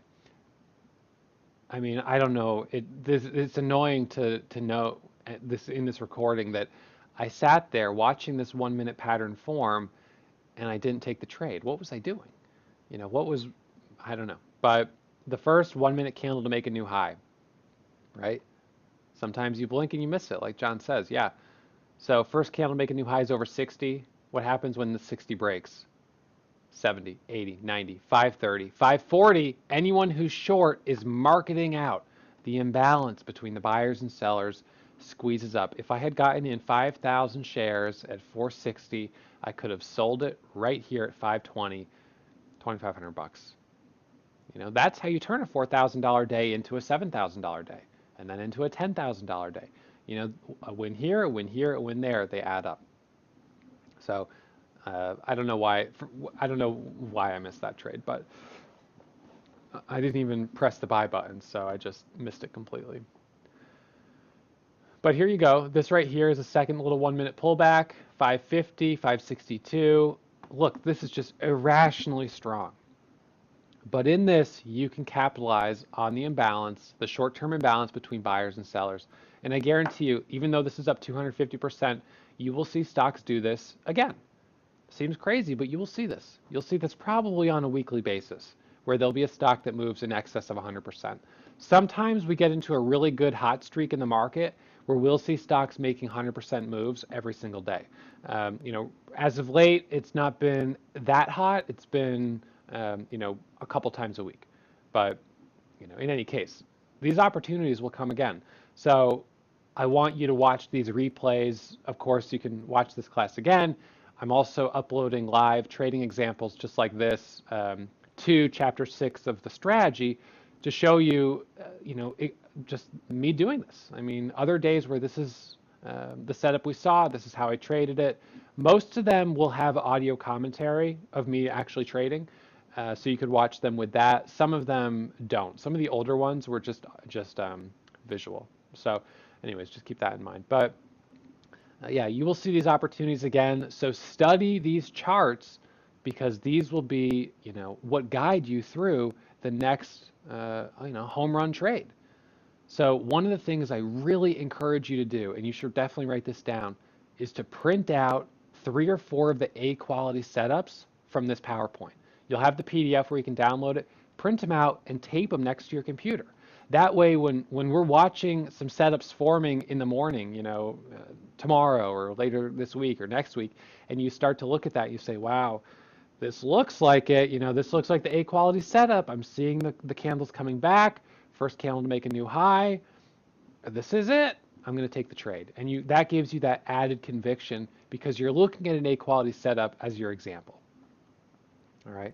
So we'll let that one continue. Next one here is LNCO half-dollar break.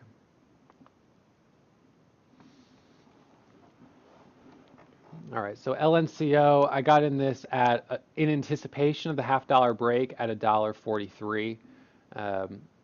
Entry was right here. We had the high of, no, sorry, the entry was down here. It's 34. No, sorry, this is a 30-second chart. Micro pullback right here. The entry was $1.43 and $1.49. We'll see a little micro pullback here. This is a 30-second chart. And then we break over 45, over 49, over the half dollar, and we'll pop up to 70. 5,800 shares. Okay, good. Now, don't like to see that 13,000 share seller, right? That's a little over 10,000 shares. And 5,800 shares, if this thing goes down to 40, I'm losing 600 bucks. So not what I like, but hey, there's a 4,000 share bid at 53, 3,000 shares at 53, 57 on the ask. Will we have enough buyers to help us break through 60? This candle here is what we're seeing right now. It's a little moment of kind of consolidation, but look, 8,000 share bid, and now we've got 10,000 share bid at 53. This is showing some big bids and some big sellers. We've got big orders on both sides. Here we go. You've got 12,000 shares at 56. All right, that's good. That's what we want to see. I put my order out at 70, try to sell into strength. I'm selling, getting filled. You see how my order's getting filled. That's my order right there on EdgeX, or I'm on post, I guess, for whatever reason. I'm all out except for 2,900 shares, locked up 600 bucks on the ask. And you can see, take your profit when you have it. This will come back down to 133, which is, a big pullback for sure.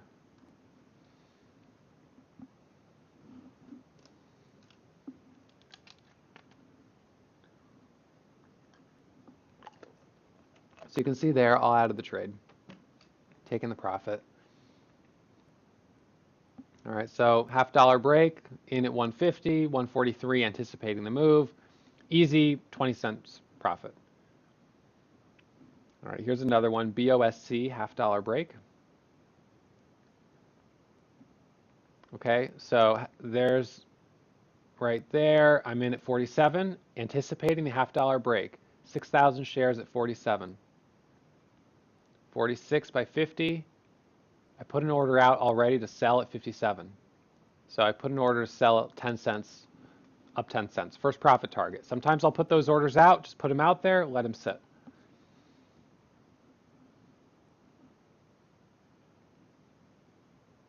Ooh, there we go, 56 by 57. So it popped right up to my order, started getting a little bit of a fill there. And then I decided to hit the bid and, take a little profit. So this is one of those times where the half dollar break didn't really work out that well, kind of a false break. But it was still an opportunity for 5 cents. It was still a profit. It just wasn't as much as maybe we would have liked. So small win on that one, 1,500 bucks. Here's another one, BCEI for, let's see, the whole dollar break. All right, BCEI, where is it? Down here. Okay, there we go. So we've got 299 on the ask, 299 on the ask, 297 on the bid, and this stock goes from 220 up to a high of 338. And I'm entering it at 10,950, which is right here. So this is basically on this 1 minute pullback. We got the 1 minute pullback right here. This is the micro pullback. That's the opportunity. Now this micro pullback lines up with a whole dollar, which makes it even stronger. All right, so let's press play. We're watching this down here. I've got my order ready. I'm actually in my SureTrader account, so I'm probably going to use my hotkey because my hotkey will calculate 95% of my buying power. That's interesting. For some reason, I didn't get in. I don't know why. I wonder if I'm just recording this trade.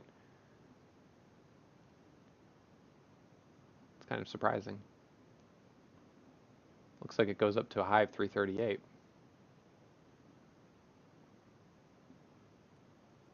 Now I'm up only $99 with $4,900 in equity. So maybe I was like, not feeling like I'm having a very good day. Maybe it's better just to sit out and not push it, which is fine.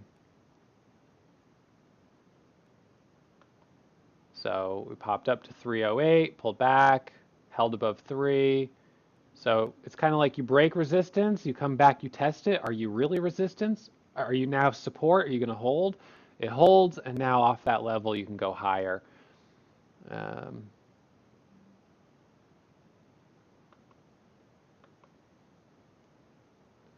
don't know if I'm looking at like two different charts, but I don't see where this went as high as 38. So it definitely came back down. It's kind of weird.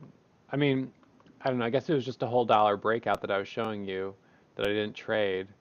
I don't have notes on it, so in any case, 10 cents. This shows a high of 38. I don't know. I don't see it, but we definitely saw the move back down to 70, so it must have been just before that break. So, quick little spike up and then reversed.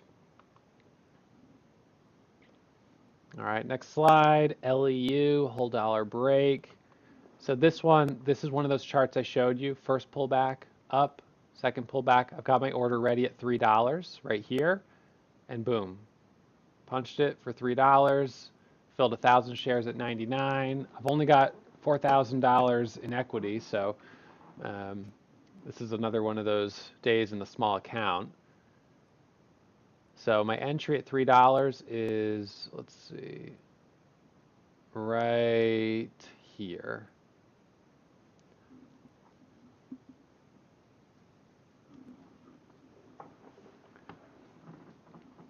Actually, no, it would have been right, where was it? Right around here. So there's up to 305. I've got 2,000 shares. 305 on the ask. We've got to break 305. Remember the breakout or bailout mentality. You want to see it break quickly or you get out. Little resistance at 05.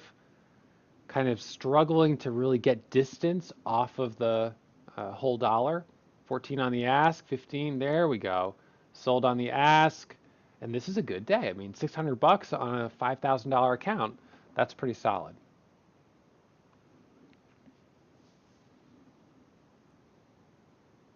So this had a couple things going for it. We had the 5-minute setup, we had the 1-minute setup, plus we had the whole dollar break. Now, micro pullbacks are, micro pullbacks and half-dollar, whole dollar entries are both risky. A micro pullback is when you just have that moment of rest, and then, you get the first candle to make a new high. So you can see right here, these are 3 types of micro pullbacks. The first one is the best. That's when you actually have a candle of rest. Whether it's red or green, you have one candle that doesn't make a new high. The next candle is your entry right here. The second type of micro pullback is when this candle drops down for a second and then it surges back up. So I mean, it's like it only drops down for a second before surging back up. And this right here is not a micro. This basically just is a candle continuing higher. This is just 2 green candles in a row. This one, at least because you have this wick here, it dropped down and then it came back up. All right. So micro pullbacks.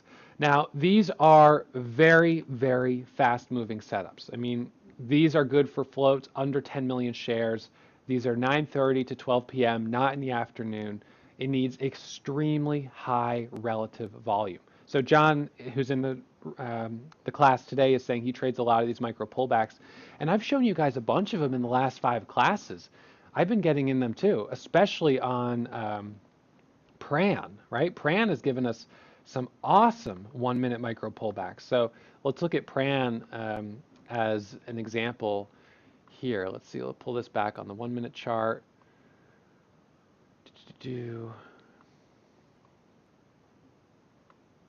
Okay, so we've got one right here.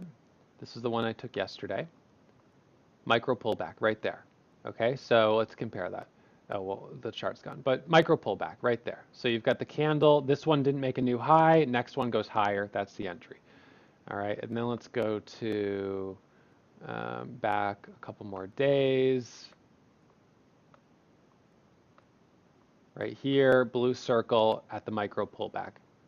Okay, so these little micro pullbacks are awesome, right? These are opportunities to get into a strong stock on the first little pullback. It doesn't even have time to form a bull flag. It's that strong. It pulls back for a moment and traders say, I want to get in this. It meets everything I look for. It's got low float. It's got great daily chart. And think about this. If we're in a market with really, really strong momentum, traders that see the next stock starting to move, they're not going to wait. They're going to jump in it quickly. And you're not going to get a 5 minute pullback. They'll just go 0 to 60 and then they'll come all the way back down. That's when we're in a really strong market. So in those types of markets, you have to be that much more aggressive to get in on these 1 minute micro pullbacks. You have to jump right in. All right, so price preferred 150 to 10. Definitely don't trade them on high price stocks. 1 minute setups on high price stocks aren't good in general. They're choppy. You get fake outs. You don't have enough traders willing to trade 1 minute setups with $500,000 worth of stock, right? When you put that much money in, you don't use a 1 minute setup. You use 5 minute, 15 minute, 60 minute. The trades are slower. They take forever. They're, for me, just not what I look for. I want the short, quick opportunities to get into the market, capture my profit, and get out. Order entry window is the same with the exception that on this setup, a lot of times I just use my hotkeys because I don't have time to type this in. So the 1 minute micro pullback, it can be like we have on ENOC here in the context of a stock hitting the high day momentum scanner. Other times it's in the context of a gap and go stock that squeezed up and then pulled back. So, the 1 minute micro pullback could have been a second strategy or the sixth strategy in the gap and go class, but I don't need to teach the same strategy twice. So we'll just cover it here, but know that you can apply it to both. All right. Micro pullback on the 5 minute is right here. We pulled back for a second on this little red candle and then surged higher. But 1 minute is usually stronger because 1 minute tells you that traders didn't even let it rest before letting it go to the next level. All right. So let's see. Let me just back out of this for 1 second. So we've got Pran there.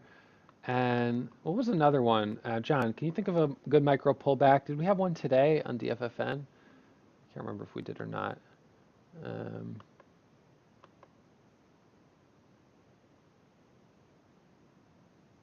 Let's see.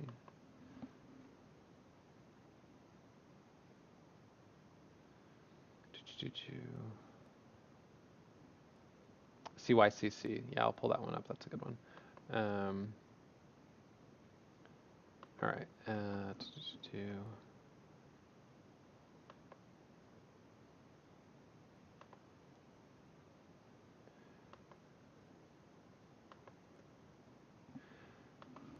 CYCC.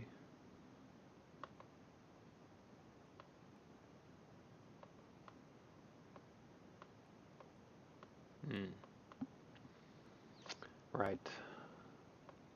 See, this one didn't have, the best one was right here at 940 in terms of looking and seeing a well-defined pullback. This move from $8 to 940 really didn't give you the best pullback. BNTC, micro pullback today. Let's see. Yeah, a little bit. Not as strong of resolution. but a little bit of micro pullback there, maybe a little bit there. All right. Well, in any case, I'll keep adding examples of micro pullbacks. So, let's see. So we've got the micro pullback. Um, so in addition to micro pullback, number 5 is momentum strategy. Number 6, circuit breaker halts, breaking news, and IPOs. So there's often times in the middle of the day where suddenly we have breaking news. We have a company that their earnings get leaked in the middle of the morning, or there's a headline that some activist investor has just taken a position, or whatever it might be. There's a headline in the middle of the day. So that's an opportunity to take a trade. Now, in the middle of the day, those headlines can cause stocks to suddenly squeeze up 20% and get halted on a circuit breaker. It can cause them to drop and get halted on a circuit breaker. It can cause them to get halted pending news while the company releases the news, and then when it reopens, it can be higher or lower depending on the quality of the news and how traders feel about it. So circuit breaker halts, breaking news, and IPO stocks are very risky. Inevitably, these are some of the riskiest trades. When we have a circuit breaker halt because we bought a strong stock that just squeezed up, that's okay. I mean, that's not as bad, but there's still risk there because of just the level of volatility. All right, so let's see. Some of the good catalysts that we hear during the day: activist investors taking a stake, a Citron research report, which is usually going to be bad. Adam Feuerstein articles, he works for The Street, FDA, SEC, government announcements, legal actions, etc. Takeover chatter, usually it's so vague that they're not legitimate. Citron Research writes and does research on stocks, and usually when they come out with a report, it's like a scathing report on why this company is going to zero. And so usually it's not good for the company if Citron has a report on them. So circuit breaker halts, breaking news setups, and IPOs. Time frame, all day long. The best is, of course, low float stocks because they have that limited supply. Stop loss, you got to keep tight stops when you're trading news and circuit breaker halts, but you have to reduce your position size because they can whip around so fast, they can blow through your stop. And then all of a sudden, what you thought was going to be a 10-cent max loss is 30 or 40 or 50 cents. Requirements: stock should have breaking news with extremely high volume at the time of entry. All price ranges are acceptable. Of course, lower price is better, but all price ranges are acceptable. And with that said, all floats are acceptable if you really have extremely high volume. How do you find the stocks? Typically, it's going to be on the Benzinga Pro Squawk Box or the news feed that we have right in the chat room. You'll see the breaking news headline, and that's what's causing it. Now, remember, as a refresher on circuit breaker halts, that we have a couple of different types of halts. We have the T1 code, which is halted pending news. If a company has requested trading of the stock be halted while they release news, obviously that news is considered material. It's important news, and it can be good or it can be bad. When the stock reopens, the market will react to the news. If the news is good, stock will go up. If the news is bad, the stock will go down. It could drop 50% or more. I mean, it can be huge. So halted pending news, we'll usually hear over the Squawk Box, XYZ has been halted pending news. And then the news will get released, and they'll say the stock is going to resume trading in 15 minutes after the news has been released. So people read the news, they form their opinion, and then trading resumes. Code H10 is SEC has suspended trading in the stock, common among penny stocks and companies suspected of stock promotion or fraud. Not something we really have to worry about because we don't trade OTC stocks, but just something to be mindful of there. And then we have the limit up, limit down pause, the LUDP volatility halt. This is a circuit breaker halt. The circuit breaker triggers when the stock moves too much in a certain period of time. All right, so it's a 5-minute halt to pause trading on the stock. Now, stocks priced above $3, they get halted for 5 minutes after they've moved 10% anytime in the last 5-minute period. Now, if a stock moves, this is something that's a little bit complicated here is that it's not the high and low of a 5-minute period, it's the average price of a 5-minute period. Okay, so if a stock had a low of $3 and a high of 330 in 5 minutes, the average price is 315. So it has to move up 10% from 315 within the next rolling 5-minute period. So that average is, of course, moving every single minute. So if a stock is steadily moving up and it could go up 10% in 5 minutes, that's fine because the average point in that 10% is continuing to move up. So as long as the high isn't more than 10%, it won't get halted. Now, stocks priced below $3, the threshold has increased from 10% to 20%. And remember that between 9:30 and 9:45, the thresholds are doubled. So 10% on stocks above 3 is actually 20%, and 20% on stocks below 3 is actually 40%. So that's why we sometimes see stocks go from $2, to $4 right out of the gates. Between 9:30 and 9:45, that's when we see the peak volatility. That's when we can see the biggest moves before the halts. And then usually things calm down a little bit after 9:45. But in any case, this is kind of the breakdown of the thresholds. There are also circuit breaker halts for indices, if an entire indice drops or rises, and those are even lower. And there's different circuit breaker halt thresholds for tier 1 stocks, which I think might be S&P 500 stocks, and those are at 5%. So you can read more about those. We've got a whole blog post about circuit breaker halts, and we'll talk about that also more in class 10, where I break down level 2 hotkeys. I'll also talk about circuit breaker halts there. Order entry window when you're trading a stock that was just halted. I mean, you can use hotkeys, but typing in your order is a good idea because it'll prevent you from getting massive slippage. When a stock resumes trading, it can suddenly squeeze up 50 cents. If you press that hotkey, you might get filled to the top, and that's not good. So I like to type in my order, and since the stock has been halted for 5 minutes, I've got time to do it, so might as well. This is a stock that went from $28 to $38 in 1, 2, 3, 4 minutes, right? That's big. Breaking news, it squeezed up and was halted, opened, squeezed up, halted. I mean, it was just ridiculous. So 1, 2, 3, 4 candles up 10 points. This is the only time you could have gotten in this really would have been taking just a couple hundred shares at 33. 33.50, 34, 34.50. I mean, just adding into the squeeze, but, the risk is so high with doing that. I wouldn't base my livelihood on this type of trading. It's just, if you see it, maybe you can capture a little bit. Maybe you can, maybe you can't. You just have to be careful on it. This was an incredible trade at the beginning of the year. This one was ridiculous. I got in this with 2,000 shares at $9. It squeezed up to 942 and was halted on a circuit breaker.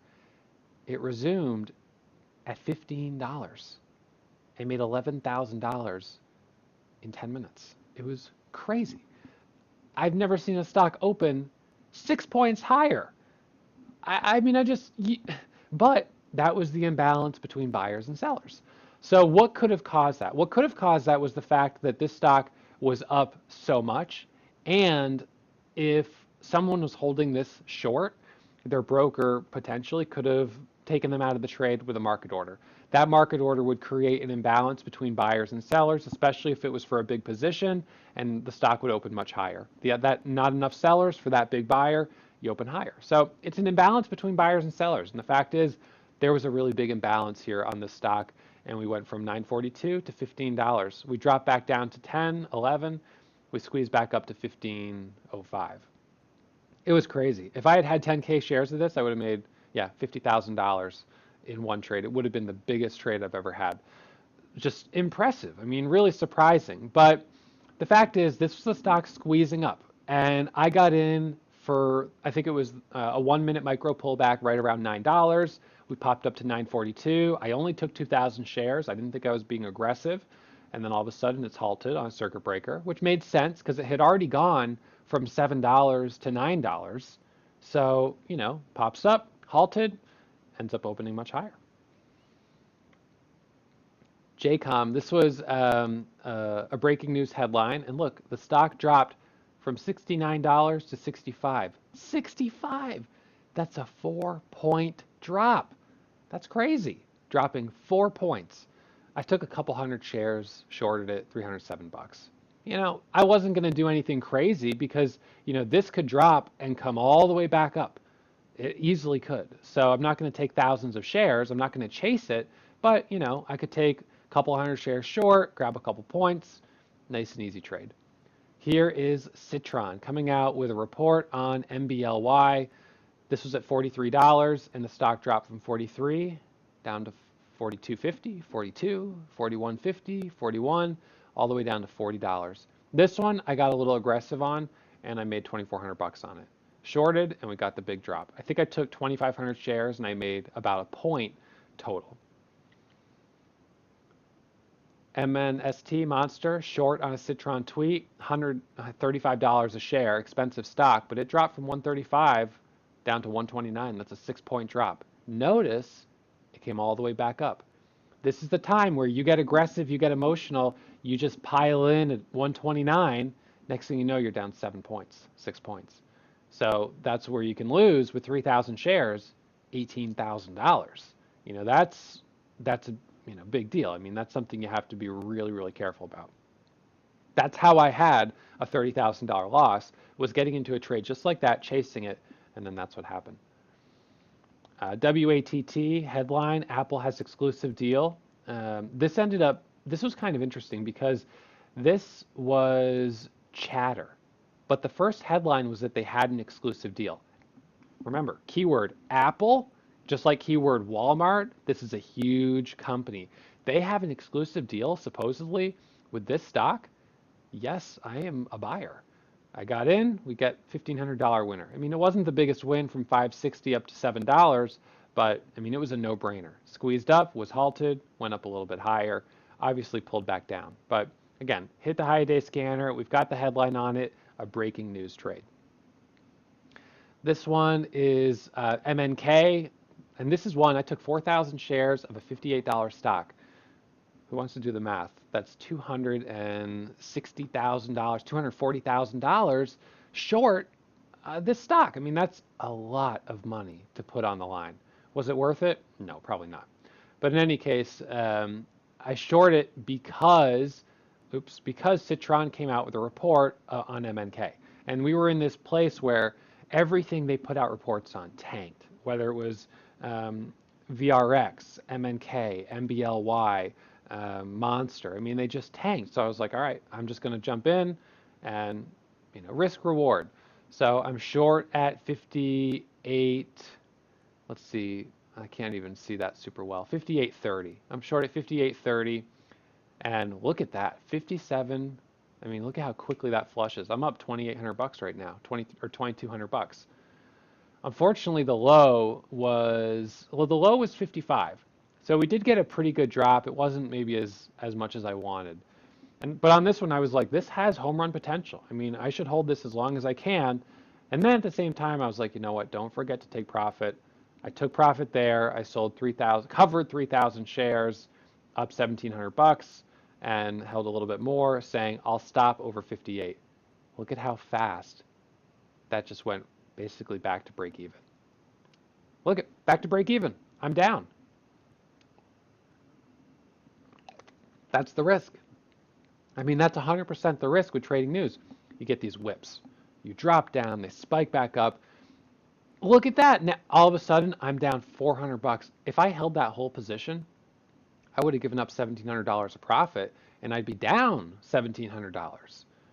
So, this is the risk with high-priced stocks. Number one, it's the risk with trading news. Number two, absolutely 100% as a beginner trader, don't trade news. Don't trade news. If you're going to trade any type of news, wait for a 1-minute pullback. Wait for the bull flag, the flat top breakout. Wait for the pullback to measure your risk. That's okay, but don't just pile into it because you get smoked. All right, here's another one, PETX. This one squeezed up and was halted on a circuit breaker. All right, so the halt price was 334.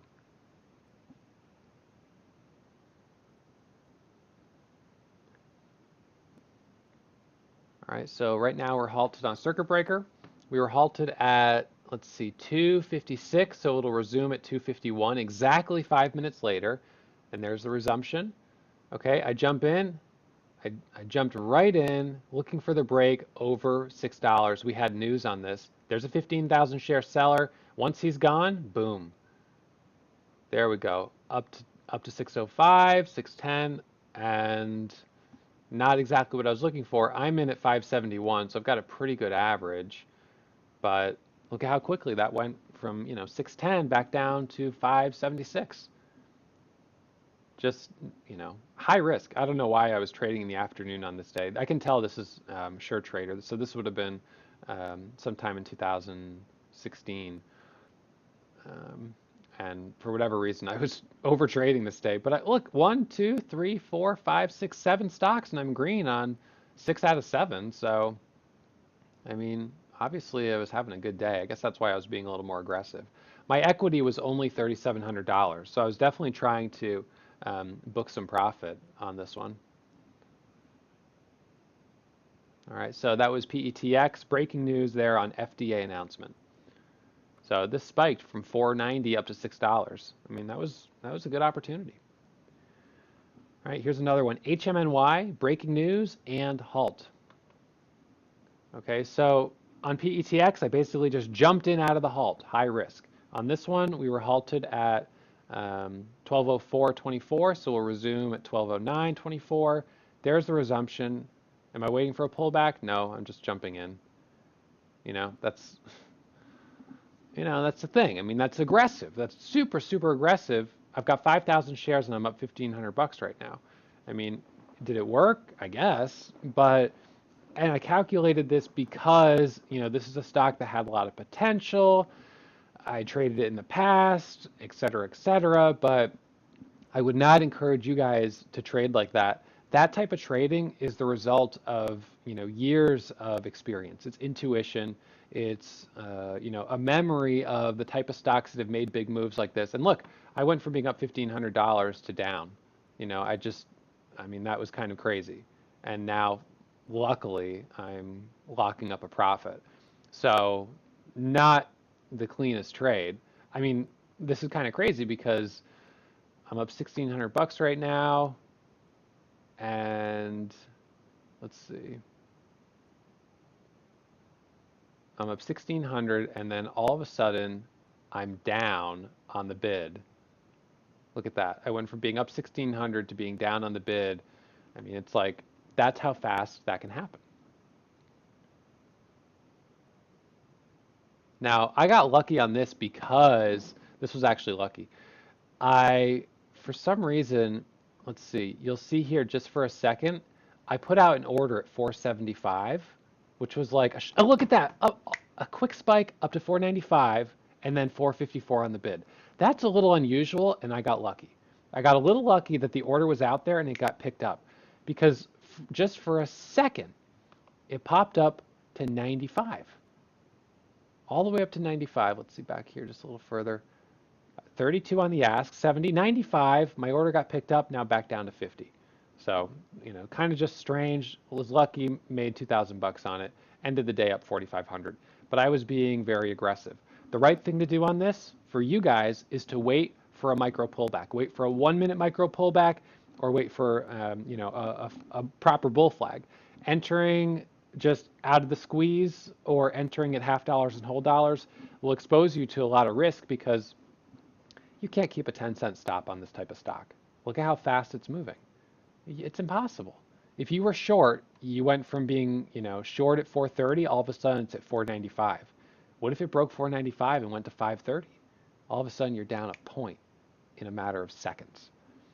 So that's what makes it hard to manage risk. So we're going to go back here into, let's see, one of the higher quality videos. I'm trying to replace as many of these as I can with higher quality examples, but some of the older ones are good too. So Snap, this was the Snap IPO.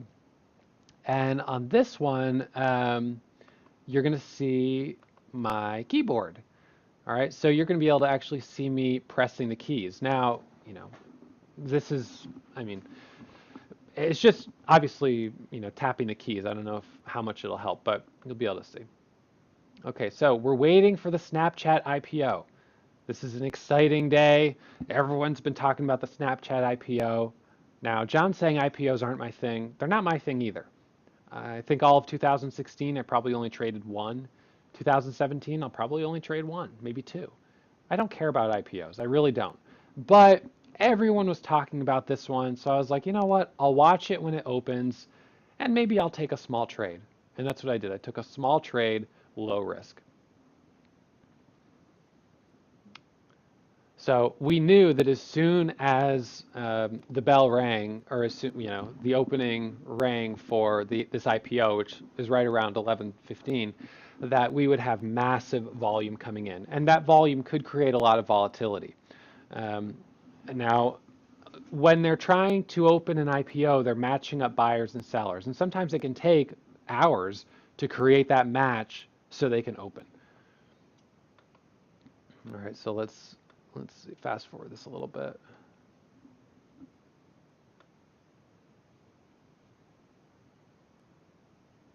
It's actually down $500 on the name too. Let's see, where's...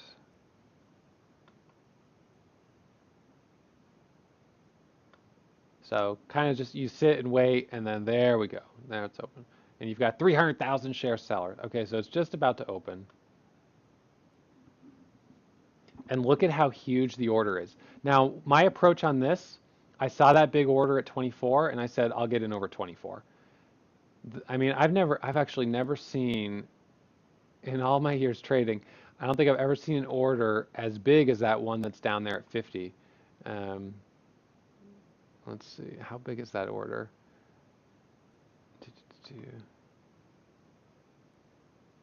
Well, whatever. So I'm watching to get in over $24. I think once it breaks 24, that's the spot. I've got 500 shares ready to go at $24.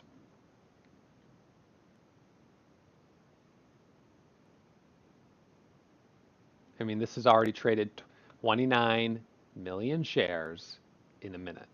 Just FYI, that's crazy. You'll rarely see level 2 moving this fast. There we go. I'm in at 24.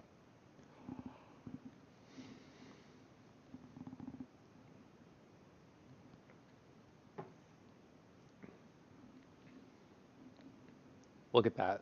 Huge order. Is that 300,000 shares? 400,000 shares. Okay, so let's see. Remember, we had 2 zeros. So 385,000 shares for sale on the ask at 24.50. I've got my hands. See how my hands right there, kind of like this little claw? That is over Control and Z. These are the two hands. Control Z. If I lose these two fingers, my trading career is over. These are the money makers right here. Control Z. So I've got those fingers ready to press that button as soon as I see a moment of weakness. And right now I'm like, look, 500 shares, I'm up 240 bucks. I mean, it doesn't really matter. I'm just kind of doing this for the fun of it. But if this breaks, we should go straight to 25. That's my thought. And so that's why I'm kind of like, all right, let's see what it does. So let's see what happens when this breaks. Lots of accumulation, lots of people buying. 260,000 shares, all right? 100,000 shares. So we're seeing some buyers going through.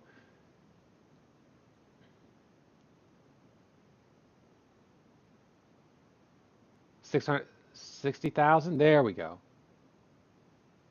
24.75. All right, so can we get to 25?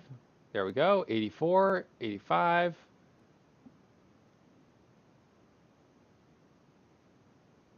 Now, when IPOs, sometimes you have no charts. I had no charts on this stock. All I had was level 2. I had no charts. Sometimes the charts don't work on an IPO stock. I'm closing East Signal. I'm going to load it back up. But right now, I've got no charts. So I am all focused on level 2. And the reality is that's the place to look because this is moving so fast. looking for the break of 25 so I can try to make 500 bucks on it.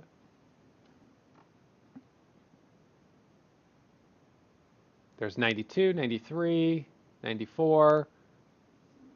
Okay, there we got, now we've got the charts.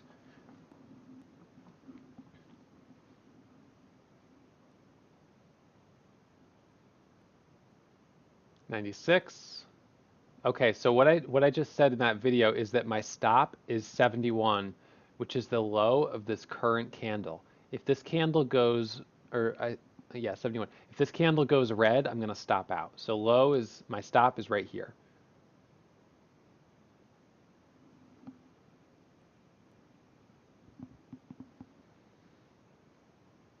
Now, we have had IPOs that have gone from $10 all the way up to 20, 25, 30. I mean, we've had some crazy IPOs before. I didn't know if Snapchat would be that crazy of an IPO. Is that 1 million shares for sale? I mean, that's that's crazy. So let's see, yeah, because we've got, so that's 400. Wow, that's just such a huge order. You'll rarely see orders that big. Um, this has 42 million shares of volume already today, and it's only been open for like a few minutes. And it'll break 25. If I had a big position, I would have sold half in the 90s. Take profit. We're right under a big resistance point. I definitely take a little profit. So 1.4 million shares on the ask. 1.3 million shares on the ask. Well, let's see if that big seller moves out of the way. Looks like 1.27. All right, only 800,000, 200. Look at that. And that's where I'm going to think, okay, whole dollar break. 24.99 is my new stop, right underneath the whole dollar. And I put on order at 84. I got slippage. Look at how fast it drops. Look at that. Look at that. That's a false break, right? So, $347. Nothing that exciting, but man, a quick drop, a real false break. So, that's obviously the challenge of trading these. You have just such volatility. It's not really predictable. You're just trading the level 2. The charts barely matter. And, that's why I don't trade them. So whether you're looking at breaking news or IPOs, stuff like that, yes, it's good to know about them. It's something you can eventually add to your kind of arsenal. But right now, you need to focus on the gap and go and the momentum strategy. Focus on the first two sub strategies of each one. Buying the first pullback for gap and goes and buying the break of pre-market high.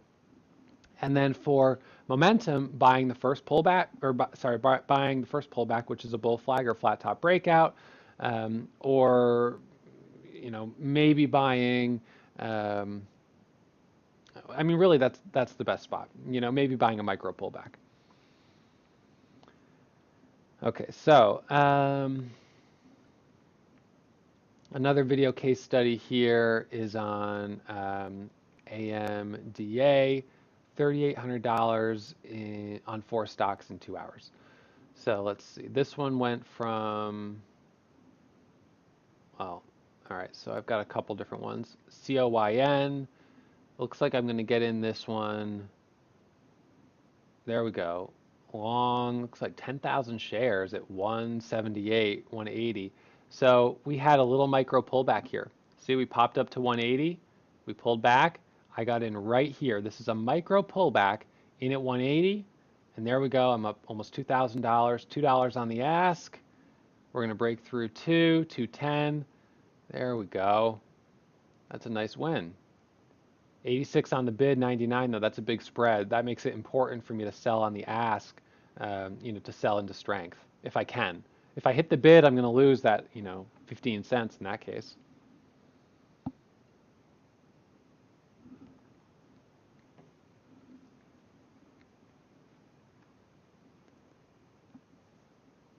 All right, so we hit the high of 95 and then kind of that big pullback. this will end up getting bought up and we will go a little bit higher. So I could hit it here, hit the bid at 205, but now I'm starting to think, well, maybe we can get a little bit higher. So there's COYN.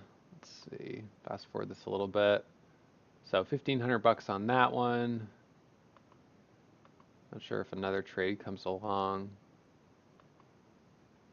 All right, so I take another trade on COYN for the second break over $2, which is right here. So we have the first micro pullback, and then we have the first 1 minute pullback right here with the entry at 195. So I'm about to press the buy button, press it once, twice, and I've got 5,700 shares, and we're looking for high a day, which is over 210. I put out an order to sell 2,000 shares at 210, take profit on that spike.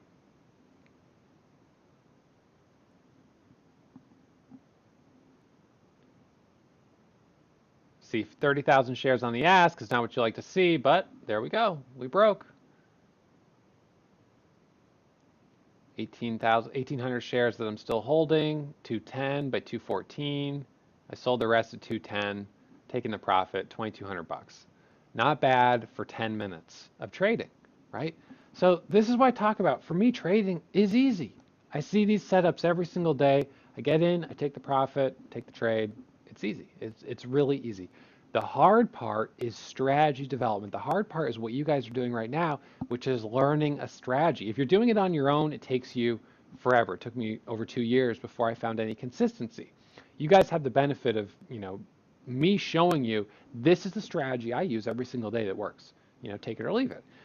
Take it, test it out, trade it in the simulator. If you can be consistent, take that to real money. Prove you can be consistent in the simulator first.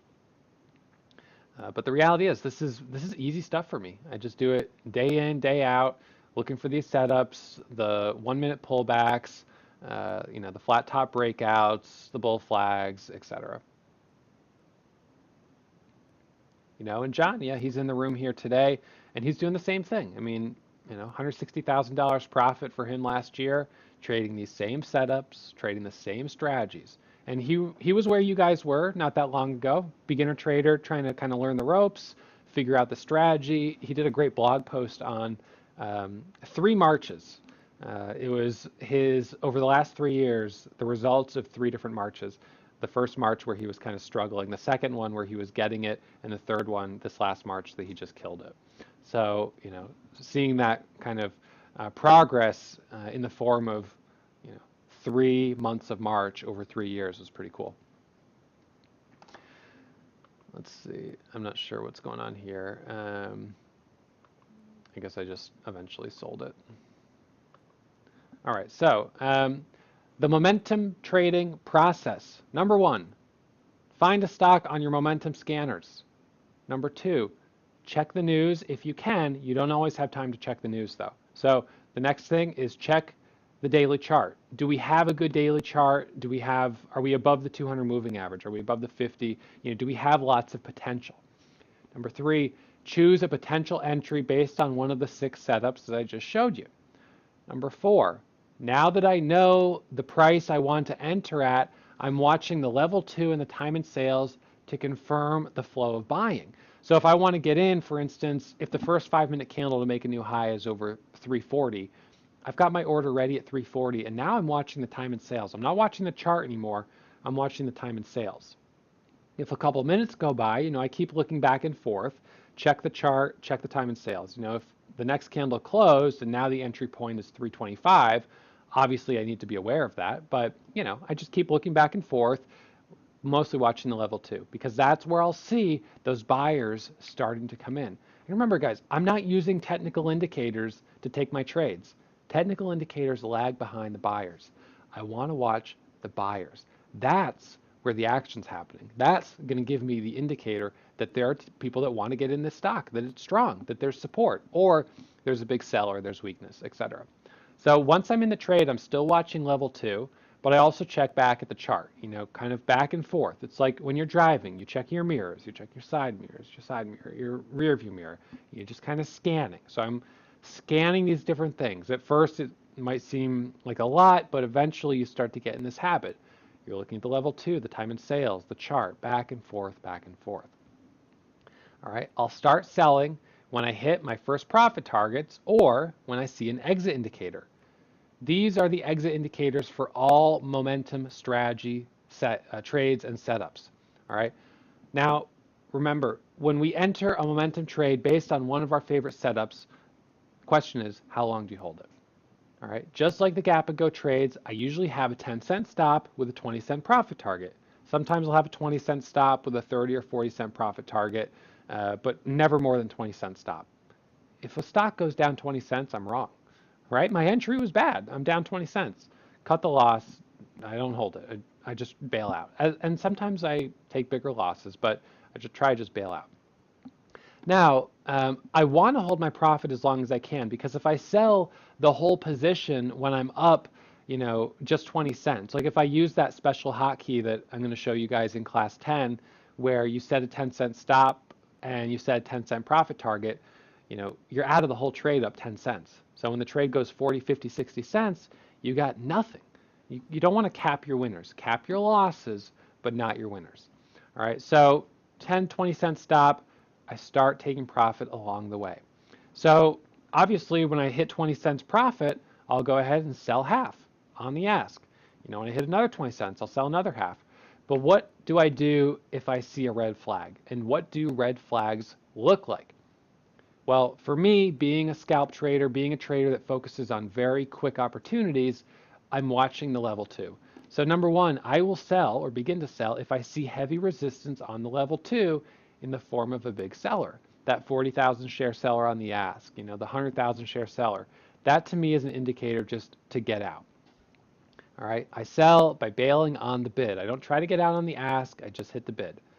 Number 2, if I stop seeing buying and all I'm seeing is a lot of selling on the time and sales, or I simply stop seeing buying and I just see the stock going sideways, that's an indicator to get out. If it's not going up, it's not going the right direction. Sideways is not the right direction. Sideways is indecision. I don't want to hold a stock that's going through a period of indecision, so I get out. Number 3, if my first profit target is touched, I will sell half of my position on the ask. And then I will adjust my stop to break even, right?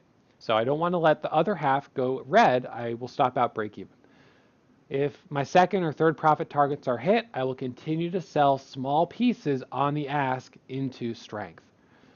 And number 5, if my entry is on the 5-minute chart, I will typically hold that last position until the first 5-minute candle makes a new low. Hold it as long as possible, because look at some of those examples we saw of stocks that go from $2 to $4 to $6 to $8 to $10. I mean, you never know how far they can go, especially when we're in a strong market. But always remember the breakout or bailout mentality. Number 1 lesson that we talked about in this course was risk management, keeping your losses small. If you get into a trade and it doesn't work within the first couple minutes, almost guaranteed it will not be one of your best trades. It could still be a small winner, but it won't be one of your biggest wins. It could become one of your biggest losses. So if it's not working right away, get out of it. Breakout or bailout. That's, just get out. The best setups work immediately. The worst setups fail right away. And the ones in between are just in between. Don't take a lot of risk. Don't risk having a big loss on an in-between setup. All right, so the 3 steps that you can take right now to get better at trading momentum, these are the same steps as the gap and go strategy. Number 1, if the 1-minute setup is too fast for you, like the micro pullbacks and the $half and whole dollar breakouts, that's okay. Focus on the easier setups, which are the 5-minute bull flags. Remember when we talked about the gap and go strategy, the easy setup is the first pullback. Whether it's on the 1-minute or the 5-minute chart, it's that first pullback that's calm, cool, calculated, gives you time to watch it forming, watch it pulling back, and then you take your entry. If you're able to keep up with the 1-minute chart with the micro pullbacks and the $half, whole dollar breakouts, then that's awesome. And I think you'll all get there eventually as long as you're using the right tools. Since you're practicing in Fantasy Stock Traders, or a lot of you are, that of course will give you a pretty realistic sense of what it's like to trade fast. It gives you the hotkeys, you've got level 2, and everything else. Number 2, remember, never chase the proper entry, right? Every setup has a proper entry, and you need to write down the proper entry. If you're buying at any other price, you're chasing it. Now, if you get in a little early to anticipate, that's okay. If you get in, 2 cents higher because of slippage, that's okay. But you don't want to buy at 8 or 10 or 20 cents higher. That's chasing it. That's being emotionally impulsive. Remember when we talked about the importance of maintaining your composure as a trader, not allowing your emotions to get the best of you. That can be pretty hard when you're seeing a stock running up 50, 60, 70, 80, 90%. You see that momentum, you want to jump in, you want to get a piece of it, but your risk gets so high. All of a sudden, you're not thinking intellectually, you're thinking emotionally. And I can tell every single one of you right now that when you're an emotional trader, you get impulsive, you make mistakes, and you can say with your intellectual mind that he's right. I need to not trade, I need to not chase setups. I need to wait for pullbacks on every trade. And then tomorrow, you might find yourself chasing a setup. So what's happening there? Well, you've allowed your emotional mind to take over. And so there's a disconnect. There's the logical part where I'm saying, look, don't do it. And you say, okay, I understand that, I hear that. And then that part of your mind is gone in the moment. In the heat of the moment, it's all emotions. And the emotions, they let you jump into these stocks, so they're super extended. So remember, write down your emotional state of mind when you're taking trades, especially as a beginner trader. And when you start to get frustrated and angry, remember to step back. Trading is not about becoming, a millionaire overnight or making $100,000 overnight. It's about building a set of skills that can last you for a lifetime once you master them. You will have good days, you will have bad days, but you want to make sure you're always moving in that direction of becoming a profitable trader, becoming a consistent trader. So you don't want to get bent out of shape if you have a couple bad days. You don't want to let yourself get emotional, get impulsive. You have to step back. Maybe today is not my day. I'll step back. I'll come back tomorrow. All right. So, until you have had a full month of good metrics in the simulator, you're definitely not ready to trade with real money. And if it takes you 6 months to get there, that's fine. Some traders get there in a month or 2 months, and that's fine as well. We all learn at different paces. Even with the help of, of me kind of showing you the way and showing you my strategy, it'll still take longer for some of you. Don't force the learning curve to be faster than it naturally is going to be. Just take your time learning, practicing, and developing your skill. Once you have it and you're consistently making, $400, $500 a day, you won't care that it took you 6 months to get there. I don't care that it took me 2 years plus to get to where I am, now. I don't care that it took that long because now I'm at a place where, I can make $5,000, $10,000 on a good day. So who cares? Now I have it. Yes, it cost me probably 100 grand to learn to trade, had a lot of losses, I wasn't making money for several years, but, once I got it, I have a skill. So it's kind of like, you spend lots and lots of time building, and investing in yourself, and then once you achieve that level, it all comes back, all those dividends, that time you put in comes back. Okay, so what we're going to do now is, and number 3, obviously don't be a follower. Don't just follow what I trade or what anyone else trades. Build your own watch list. Become self-sufficient. You want sustainability, and that means building the skill that you have for yourself. No one can take that away from you once you have it. So get into the habit of building your watch list, looking for 3 to 4 stocks each day, calling them out in the chat room, contributing in the community, getting feedback from other traders, giving feedback to other traders, and really becoming an independent trader. If you and I are trading the same stocks each day, well, that's because we're looking at probably the right type of stocks to trade. And that'll be you, me, and hundreds of thousands of other day traders. But you're understanding the right place to get in, the right place to get out. All right, so I'll continue adding live trading examples for you guys, so you'll be able to keep logging in and checking those out, and I think those will help you in the learning. And of course, obviously, we'll be in the chat room each day trading, and these are all Basically, those are all real-time examples of everything that I've taught you today from the momentum trading strategy. Okay, guys, so we're going to back out of this webinar here, or this class, and we're going to do a FAQ section. So we're going to, answer questions. I'm sure you guys will have some. So we're going to switch gears and jump into that right now.